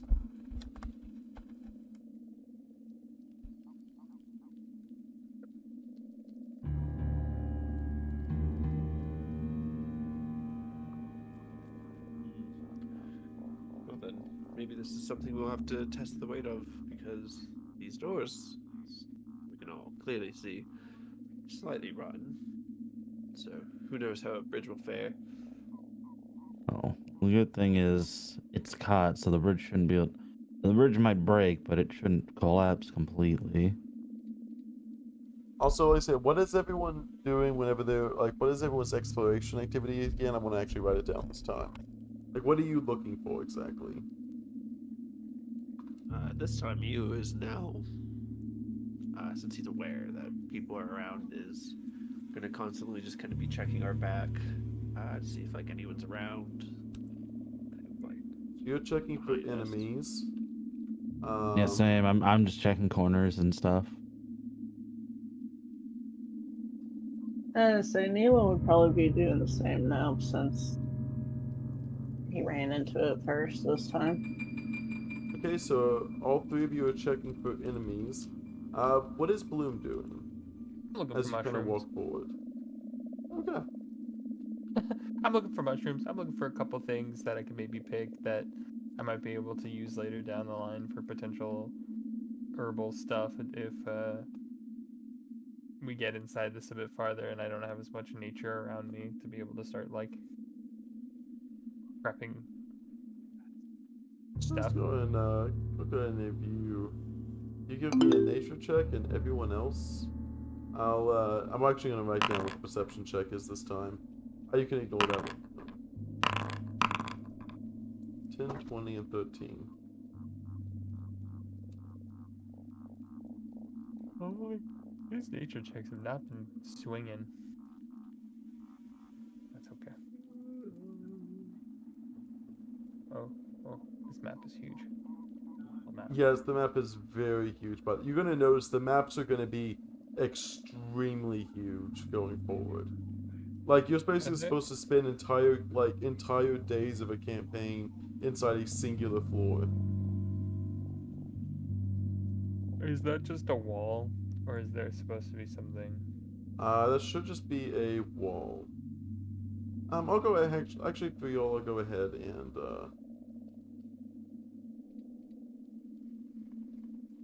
there we go. So I guess I will. If nobody wants the short sword or darts, I will just melt them down as well. I mean, You can always loot it and put it in the group's gold bag. Gold is going to be a lot harder to come by in this game, or in this one. That's true. That's true. So would I just put it in mine or? Yep. There's always the pack rat for later. Nah. Oh, can Neela like poke up the bridge and just like see it's like Yes, actually. With that, you realize, as you're inspecting the bridge a little bit closer, you see what looks to be some sort of sabotage of the bridge itself. As you would guess, whatever creatures were basically crossing it inside their room probably was also sabotaging the bridge so that only they could cross. It seems to be a lot less structurally sound than what it should be.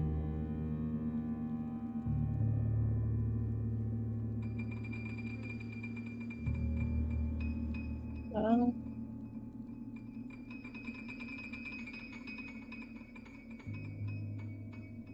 okay.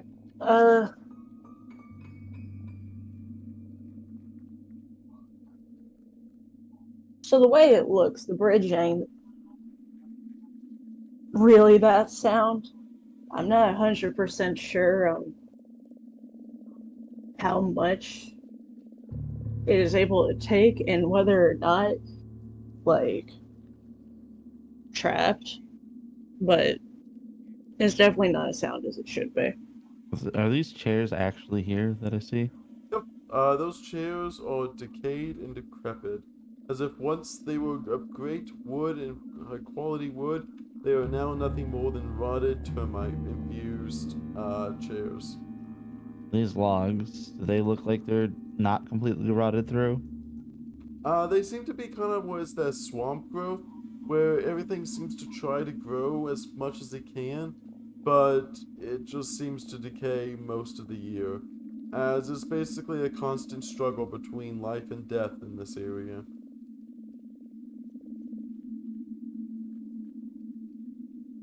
pick the chair up. Is there any weight behind it? There's enough weight. The weight behind it is only as much weight as the weight of the wood itself. Nothing seems particularly interesting about the chair. That's fine. I just want to like how heavy it feels. It would probably feel about maybe about 10 to 15 pounds.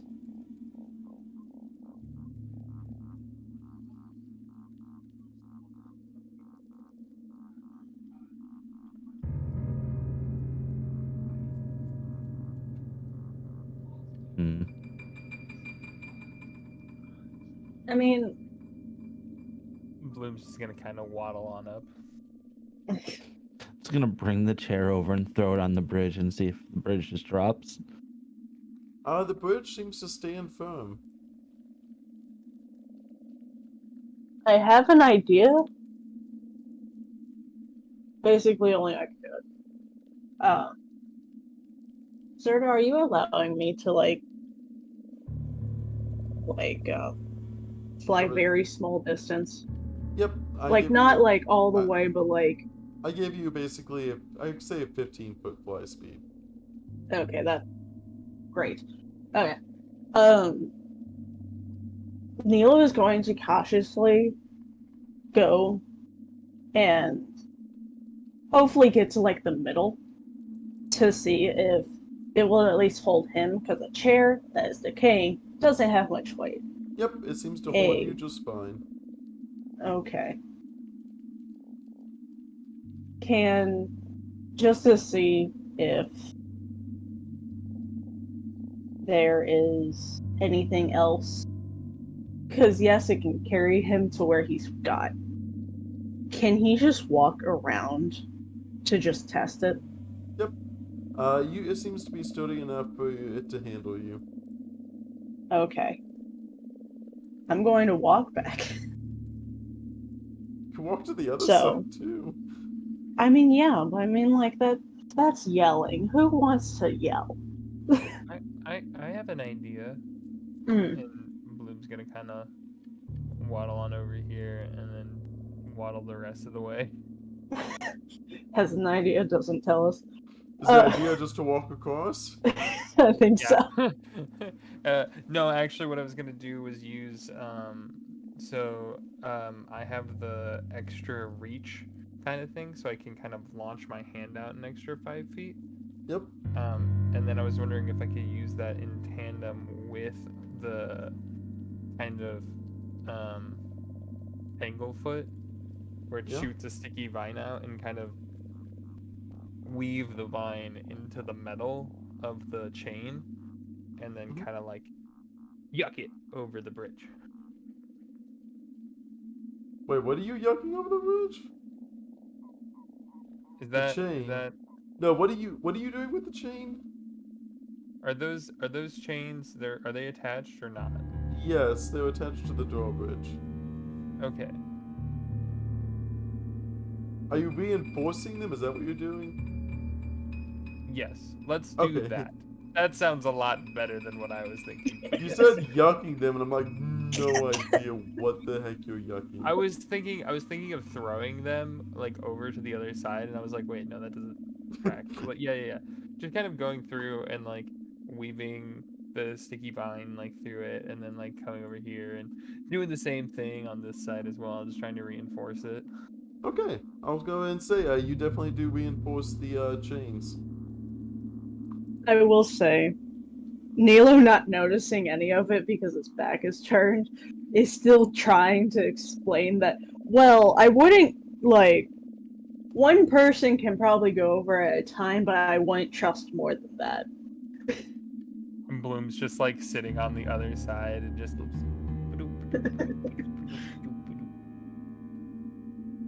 I hate to keep accidentally talking as your characters. Just have a Z at the end of my message.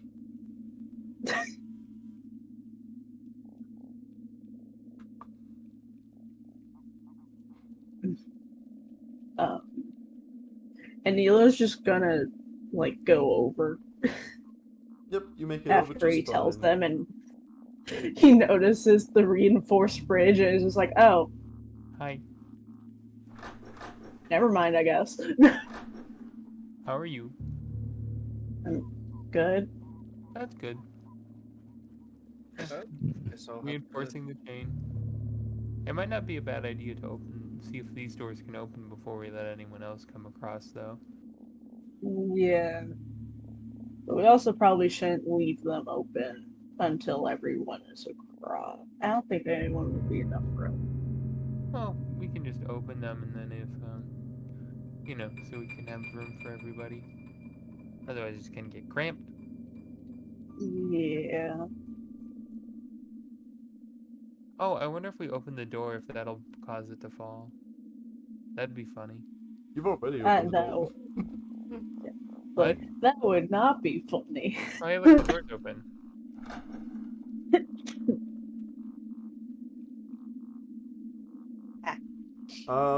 B, what are you doing in all this? Seem like Oh, you're wait. hatching a master plan. Well, no, I was planning to test the weight, but they've already proved that we can make it across. I also mean, weigh probably if we 35 didn't. pounds. I don't know how much of an accurate assessment I am. Hmm. To be I fair. mean, I will say, Neela weighs like 200. Chonky. He is chunky, but it's more fluff than chunk. Chonky.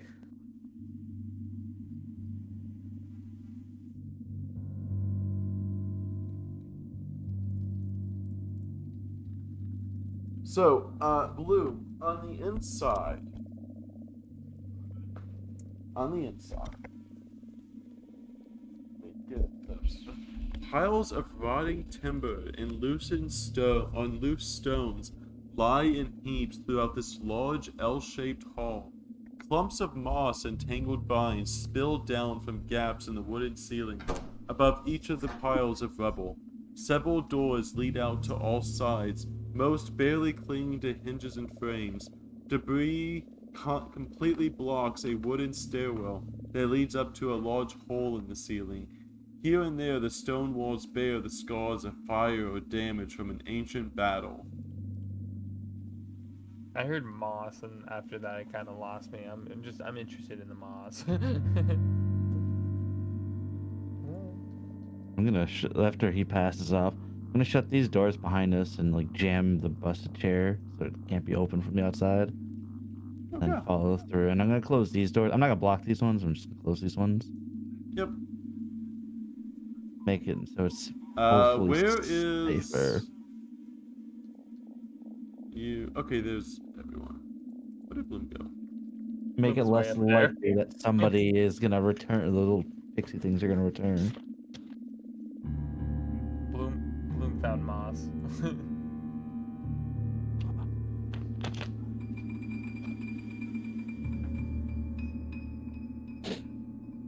There's a door here. And I start like picking some of the moss and stuff like that, and starting to. I don't like how the outside looks so clean, yet the inside's just all rubble. Weird. Yeah. Think we should open the door? I think we should give a listen first. I mean, I guess. It might not be a bad idea to scout the whole area out first as well. Yeah. All the trees grow very far and wide. Gotta make sure you know where all of their roots are. I'd like to at least give a listen to see if I hear anything out this door, at least to start. Is this door completely blocked by rubble, or is it like That one? over here? Yep. I will say, most of the doors are pretty easy to open, you'd say. Most of the doors are easy to open enough to access with a couple exceptions. However, the doors that all you see basically have that same almost rotting structure about them.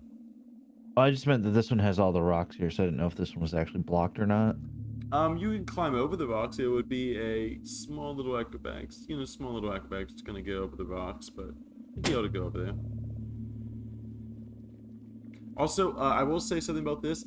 there is no direct, like, there is a direct path, obviously, to the next level, but there was going to be in, like, this whole, like, campaign, there was going to be side rooms that you can choose to never open up. You could bumble your way, like, if you beelined it straight to, like, the, obviously, next floor, next floor, next floor. I will say that you can either choose to open every door you see, or you can only, like, once you find out, like, the proper way to go, you can just go that way and ignore everything else. So don't feel like you have to investigate every room, but you are more than free to investigate every room. Every room you find will tell you something a little bit more about the world. So what I'm hearing is picking and choosing doors is fun. Yeah, you can pick and choose doors all day long. I think I'm gonna have to head out. It's getting Yep, pretty I late. was looking at the time. I was gonna take it about, like I said, I have a plan for basically 3 hours, so I was gonna plan to have it till basically the top of the hour. Um, but if you need to go a little bit early, that's okay too. I need to go a little bit early. I have to get some stuff prepped. Yep. But thanks for having me. Yeah, just thanks for having me. See y'all around. Yeah. See you. Bye. Yep.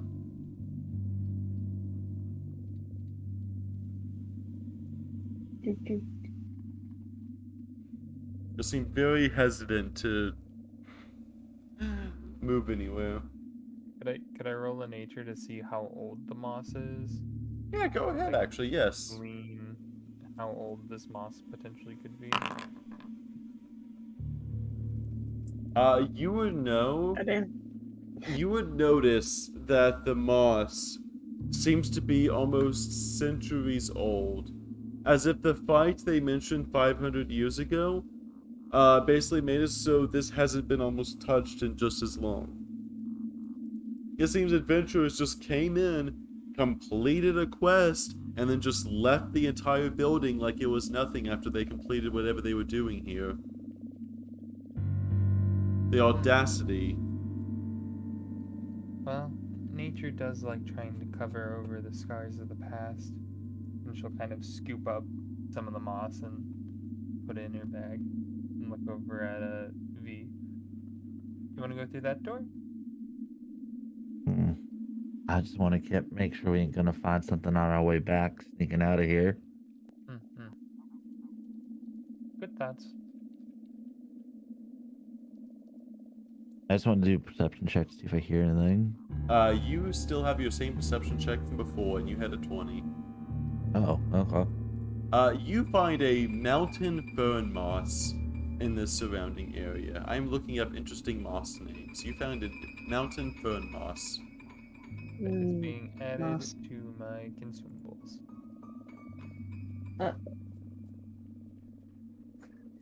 Just listening in, mostly just the sounds of, you don't really hear much from that specific area.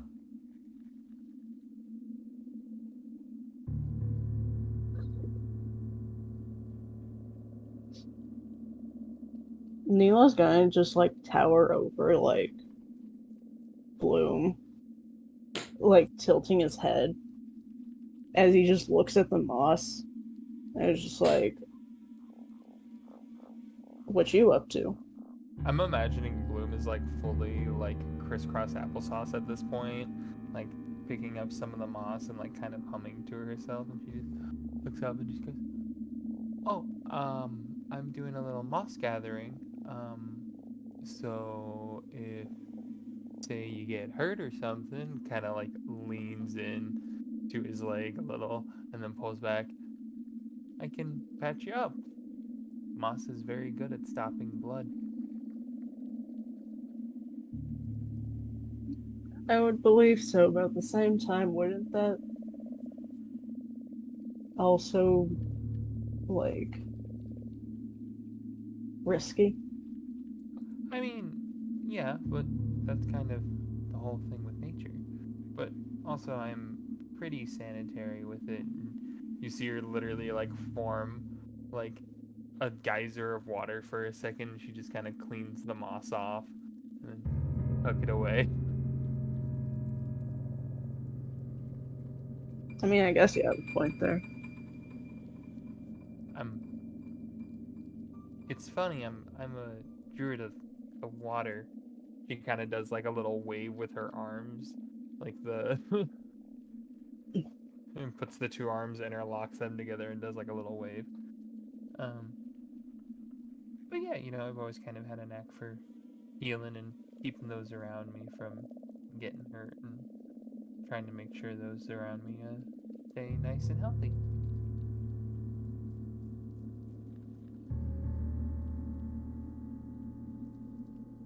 I mean, that's good.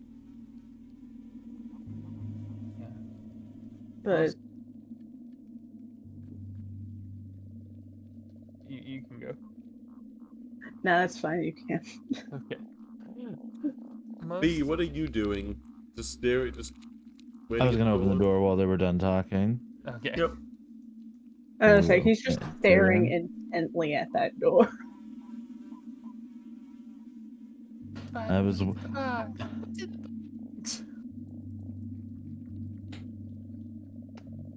I see what I see and close the door.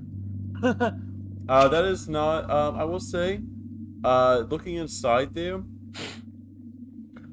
you see what looks to be a very, very dead frog. By the way. Oh. Yeah, that's not just like a token waiting for you.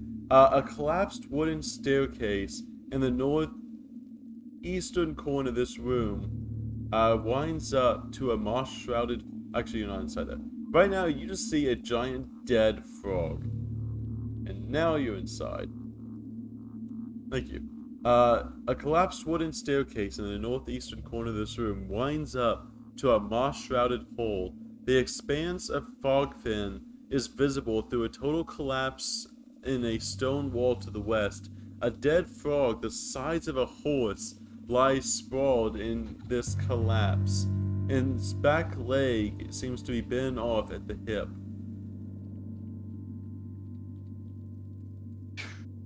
I'm gonna real quick check it out with my. I'm gonna both my scythe out this time though.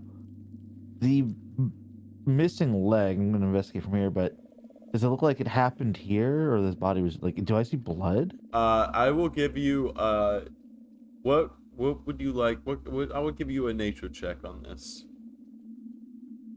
Huh.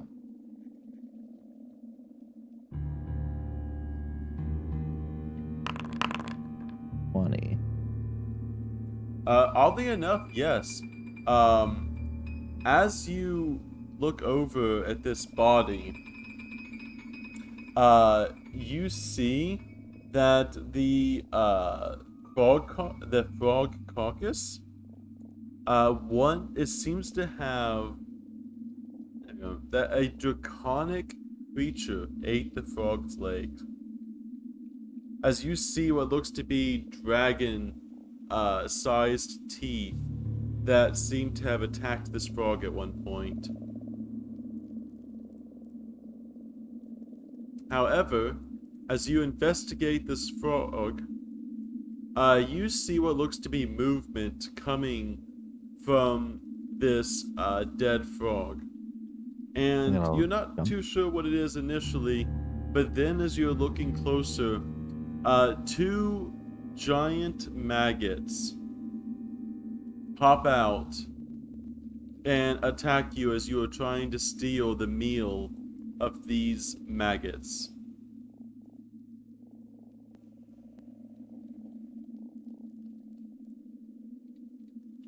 Nilo and Bloom, you have no idea this is happening right now. Oops, sorry. I'm getting some moss. There's 10 paces. Okay. Yep. Yeah, see, and there you go. I don't like how it's just question marks. Oh, is it? Well, your rolls are just question marks. Well, because you don't see it. There you go.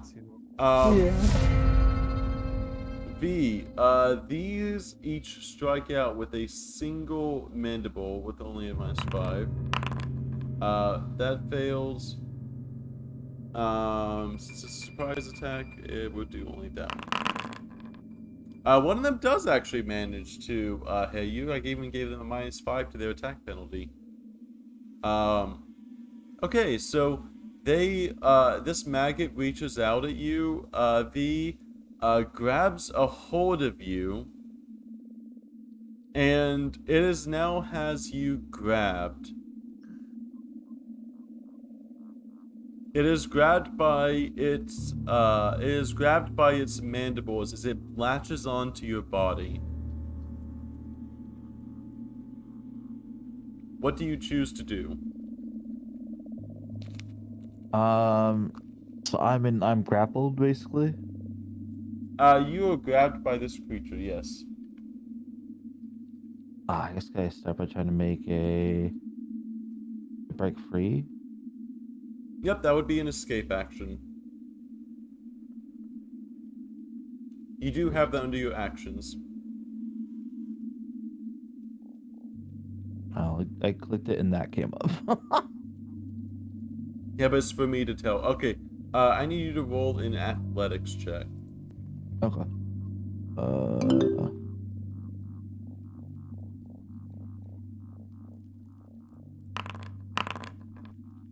14. Attempt to check using...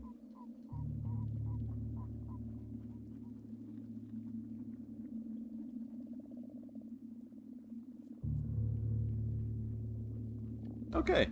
With that, you are able to ungrab yourself from it, as it is not very good at grabbing.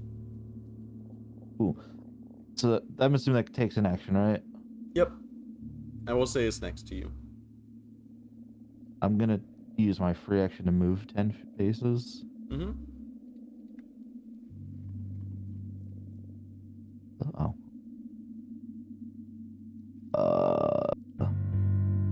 Babe. I am gonna shoot the one that grabbed onto me. Okay. Pistol. My gun.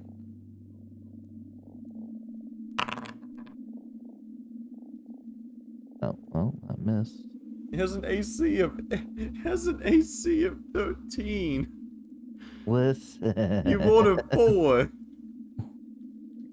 Would I hear the shot go off? Yes, you would. At this point, you, Nilo, and Bloom, you would hear gunfire from the other room. Uh-oh. Uh-oh. Uh-oh. Oh, dude. And then I guess I have to reload. I will two-handed reload since I took the sickle out earlier. Mm-hmm. Where's that under? Actions. It's still under actions. Under actions. Do not have permission to I think I'm reloaded. Yeah, it'll You it'll are. have the there, I little see it there. arrow in the corner. And I guess that's my turn. You did. Isn't the 10 paces a free action? Yeah, but I fired, reloaded, and Oh, and then grab broke escape, free. yeah. And escape, yep. Actually, Dan. Oh, sorry, Bloom. I think if you do dual weapon reload, you can still do the intimidation. That's a feature, right? That's not like a. No. Is that its own action? Yeah. So basically what it is that each of your gunslinger ways get a specific type of reload. And then No, as dual you weapon get... reload's a feature. It's a feat that you took. Yeah, but that's what I was gonna say was that as you play the class, you can get other feats that give you different reloads. So the thing is that because V has 2 one-handed weapons at the moment, they have to do dual weapon reload, which allows you to do it without needing a free hand, which with Andrews you need a free hand to be able to cause the distraction or to be able to cause the demoralize. Oh yeah. I'm good after that. Okay. on his turn, is going to go up to you. And it's going to try leeching onto you as you have fresh blood for it. It has latched onto you and grabbed you.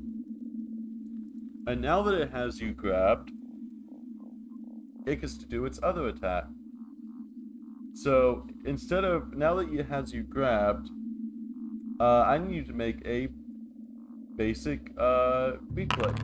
I need you to make a basic reflex saving throw. Let me see if this does it. No.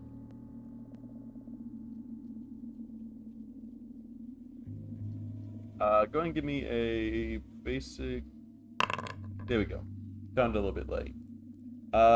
You take half of that, so you take 5 damage as it begins to gnaw at your flesh, still curled around your arm.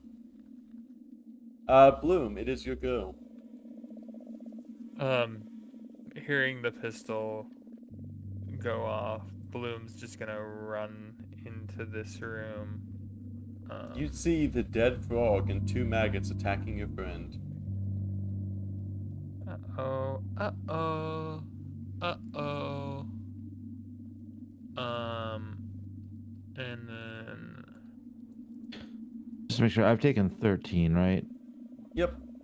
I've kept track of all of it. If you want, you can just let me keep track of the HP. It's a little bit easier.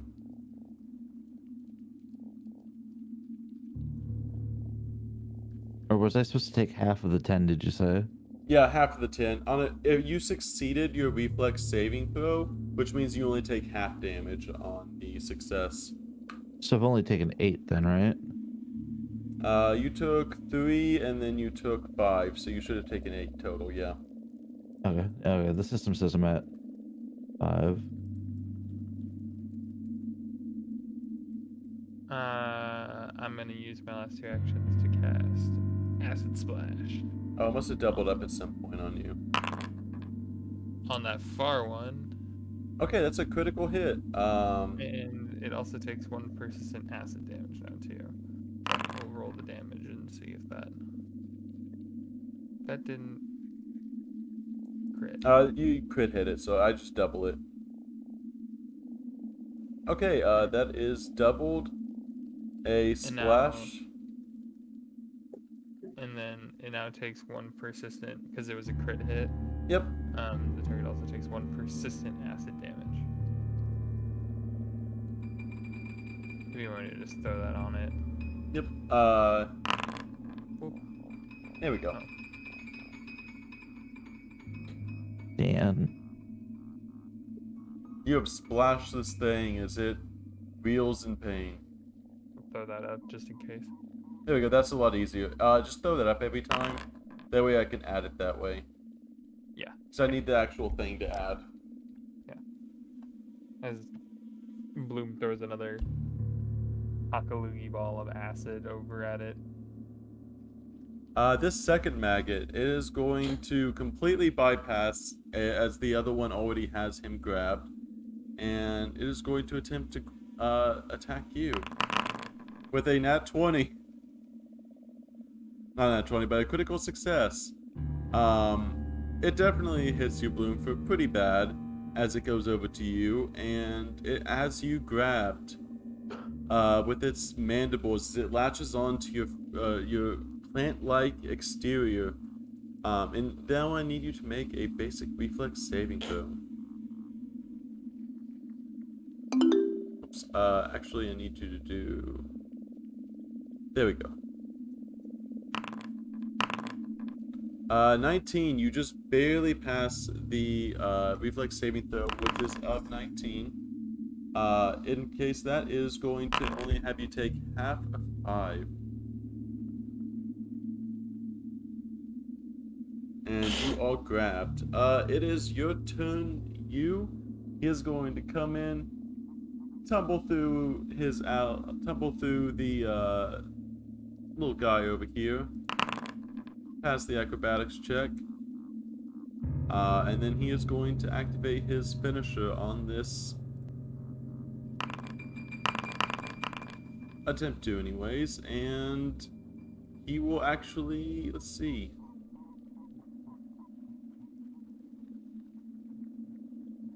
He will attack the maggot. The maggot is almost dead as you see you come in and just bam, bam, bam. Nilo, it is your go. Cool. Okay. Daniela's just gonna run in here. Yeah, oh my gosh.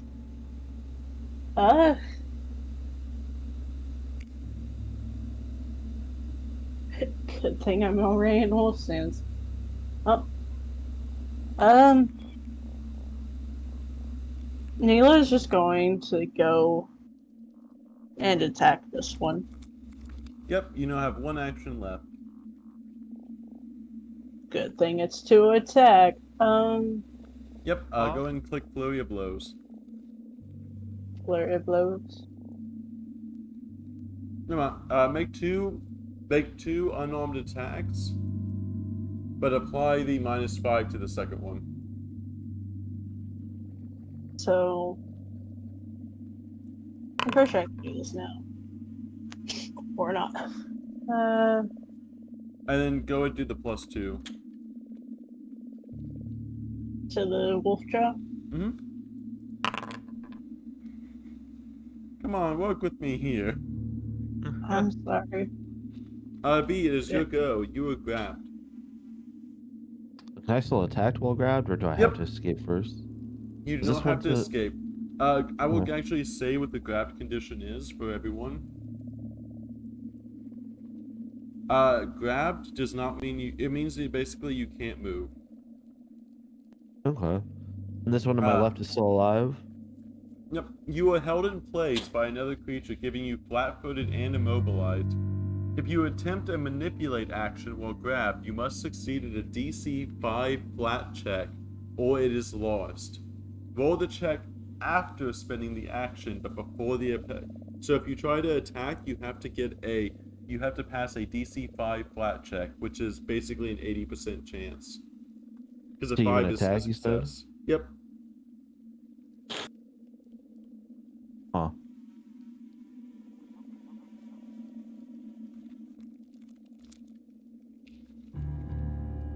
I guess I'll try to escape first then. Okay, go ahead and roll me in athletics. Or acrobatics. Athletics.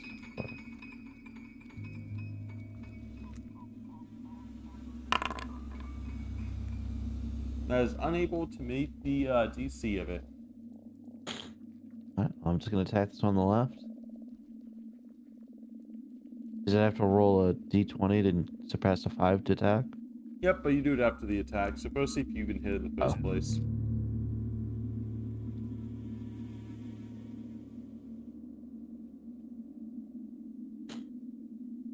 Something here.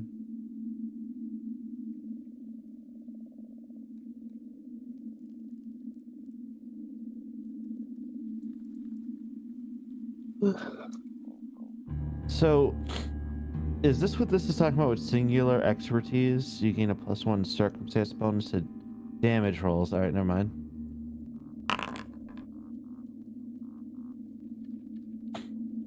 Which one were you attacking? The top one or the bottom? The bottom one. Okay, you blast this thing right off of Bloom.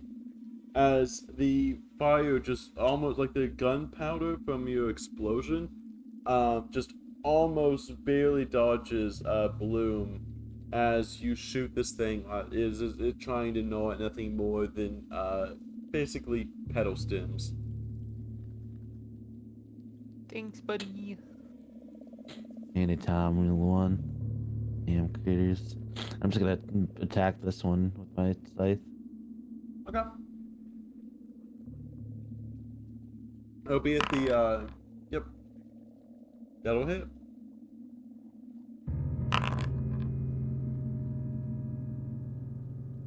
It is hit for 2 as it is going to now that it has you grabbed, it is going to gnaw and gnaw and gnaw.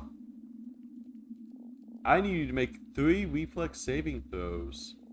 Oh,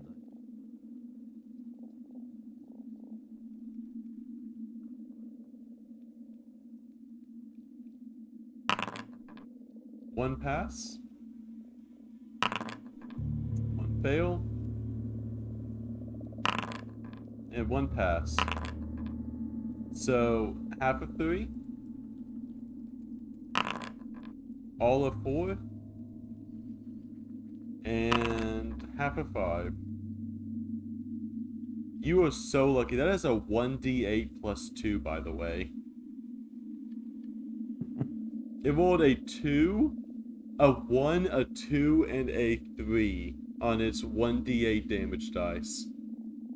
You are so freaking lucky, V. I swear. it's just biting onto the chest and it's just not getting any leeway. That is some really low damage rolls. It is your go, Blue.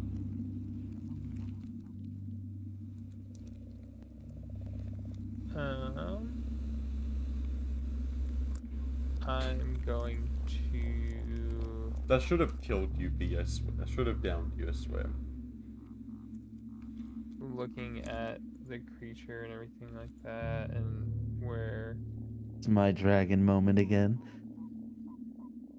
You also that rolled is. pretty high, and you had to get a 12 or high, or you had to get an 11 or higher to pass.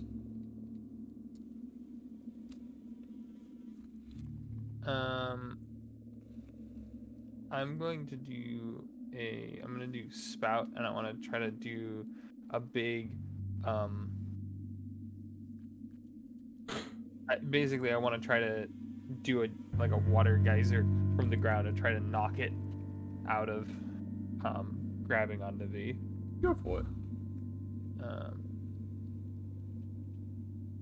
so I need a reflex saving throw.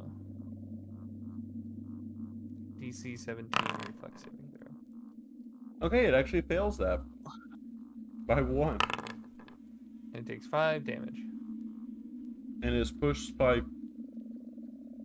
feet, right? Water blasts upward, coming out of the ground, rising from the pool, or even manifesting from thin air. Any creatures in the area take bludgeoning damage equal to 1d4 plus your spellcasting ability modifier. With a basic reflex save, you can change the spell's area to a 5-foot burst, provided you center the burst in a body of water. This body of water can be as small as a pond or a creek, but not as small as a puddle or bathtub. So, I guess, yeah, it doesn't have anything, Roll a d20. but Just roll me a flat d20 to see what happens. Okay, yep, with that, if you flood this thing off of V, as V, you see this bush of water almost hit you. As you were kind of like reeling back against this thing, you just see Bloom like shoot a giant geyser and just push this thing right off of you, as it was just barely about to go for like your chest. and I'm willing to sacrifice my third action for that, Okay. if we want to say that. Like, we could consider That was it like an aid. Yeah, Yeah. I'll say that's an aid thing. and we'll just call that good there. You was gonna run up here and go, yeah.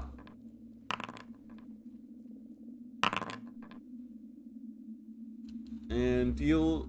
That should not be a finisher. It deals 5 damage to it. As you see him like tumbling through it all flashy and arrogant like. Let Nilo. you kill him. It's okay. No, he shouldn't have the precision strike. I think that's a level 2 Oh. ability. Oh, okay. Okay. Yeah, Neil's just gonna go for that. It's too far. Gonna go and attack this one then. Flurry of blows, yeah. Pop, pop. Go and make the 2 strike actions. That will hit. Don't forget to target them, you. To, but I don't think it worked? Hold Alt and then click on them after holding Alt. Uh, Or hover and press T. I can't get those first right. I will say, with that 11 damage and that 7 damage, with you combining it with 17, not wait, 18 damage, you basically hit its entire HP pool in 2 attacks. Nice. Pop, pop. Nilo's going to constantly spit out because he bit the thing. Ugh. It's like a fruit gusher, but nature. Ugh. It's nature's Bloom. fruit gusher. Bloom's gonna I'm good. grab like 2 of the legs off of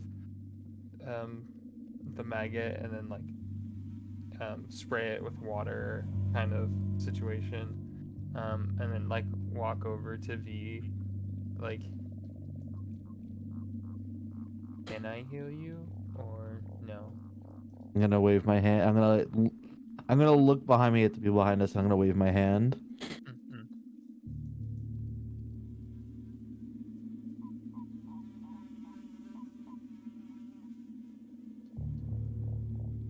Yep. Go ahead and give me a treat wounds as well. On the. I was like waving hand like no. No. Yeah. It's no.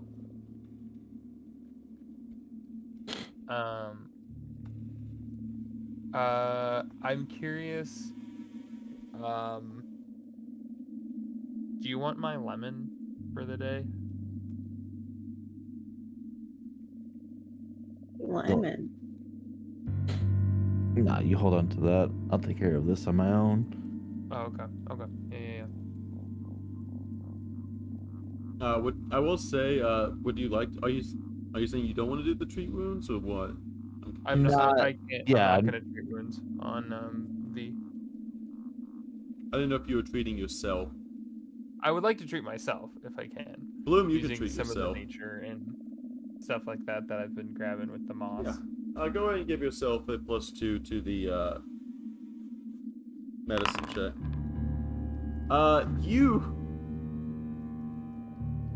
You Stab hurt self. yourself. I need you to roll me a 1d8.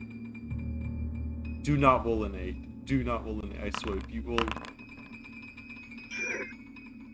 You damage yourself 5 points, and you pull off, like, your own stem leaf to heal yourself, and then you realize that you just, like, pulled off your own life force, and then you try to, like, put it back on, but it does not attach back to your body.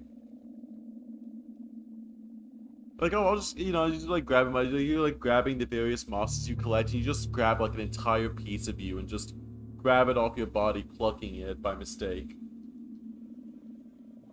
Ow. Are you okay?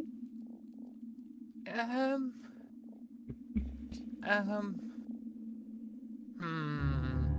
Love how you have a +9 to that. And then I'm gonna pull a lemon down and just munch on this lemon. Y'all might be, well, y'all can return to the town at any time to freshen up for the day. I will keep track of the days, but you are free to go back and report what you have seen so far, as well as maybe taking a rest in town. That would probably be the most efficient decision. Yeah. I'm just looking at V's, like, I'm looking at V's 3 HP, and I'm looking at Bloom's 4 HP, and I'm like, yeah. And then there's me who's just The Full front health. of the party? yeah. I mean, it sucks. I can't help anyone. It's just like I'm alive.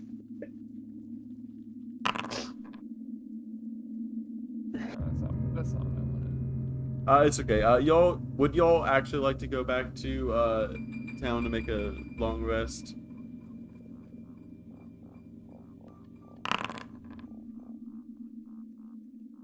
Like to.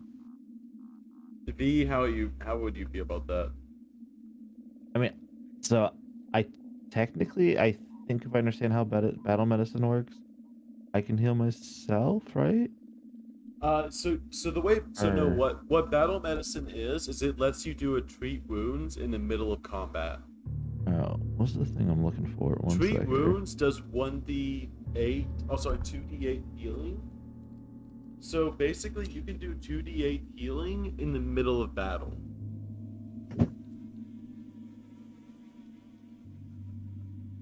I will say you can also just camp outside a little bit if you just want full HP. I think the only one with actual resources is Bloom right now.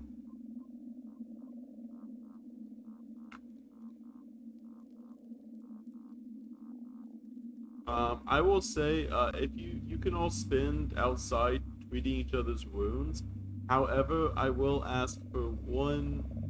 I will ask one more treat wounds check from both of you, just to see how well it goes. Gonna do it with nature again, or because we're still Yeah. outside? Okay. Yep. So, Foxbox, the way treat wounds work is, you spend 10 minutes treating someone's wounds to heal them for 2d8. If you spend 1 hour doing it, you double that HP. But you can only do it once an hour. 4d8 then. We spend Battle an hour. medicine, battle Yeah, I medicine. realized that. I realized. I just because since my character thing that I haven't talked about yet, it makes everything a little bit different. Yeah. So yeah, battle medicine. If you want to treat yourself, obviously, you can. Basically, the long story short of it is basically if y'all spend like 2 to 3 to 4 hours, like depending on how badly you're hurt, you're expected to be at full HP for each fight for the most part. Yeah, and I would then request the hour then. Yeah. I just wanted to see if anyone would crit fail. That's all. Yeah, most of Pathfinder, the only resources y'all are supposed to expend is supposed to be every other resource, not HP. HP is not the resource that y'all are most to expend unless you were specifically, like, going from a fight to another fight, you know? Yeah. I will If say we're that. if we're gonna spend an hour, can I re-get one of my heals back then? Yep, Or that's what I was Okay. gonna say. You can get that heal back. I prefer y'all to have higher HP unless, like, after y'all feel like you need it. You know, just don't use it after you get damaged 3 hit points. But like, if some of you are half and treat wounds isn't healing you guys up, go ahead and just spend the time to heal up fully. That's a general Pathfinder rule, because no Pathfinder, whenever you build a Pathfinder encounter, you are not designing it for anyone to be at half HP or lower. You'll just die.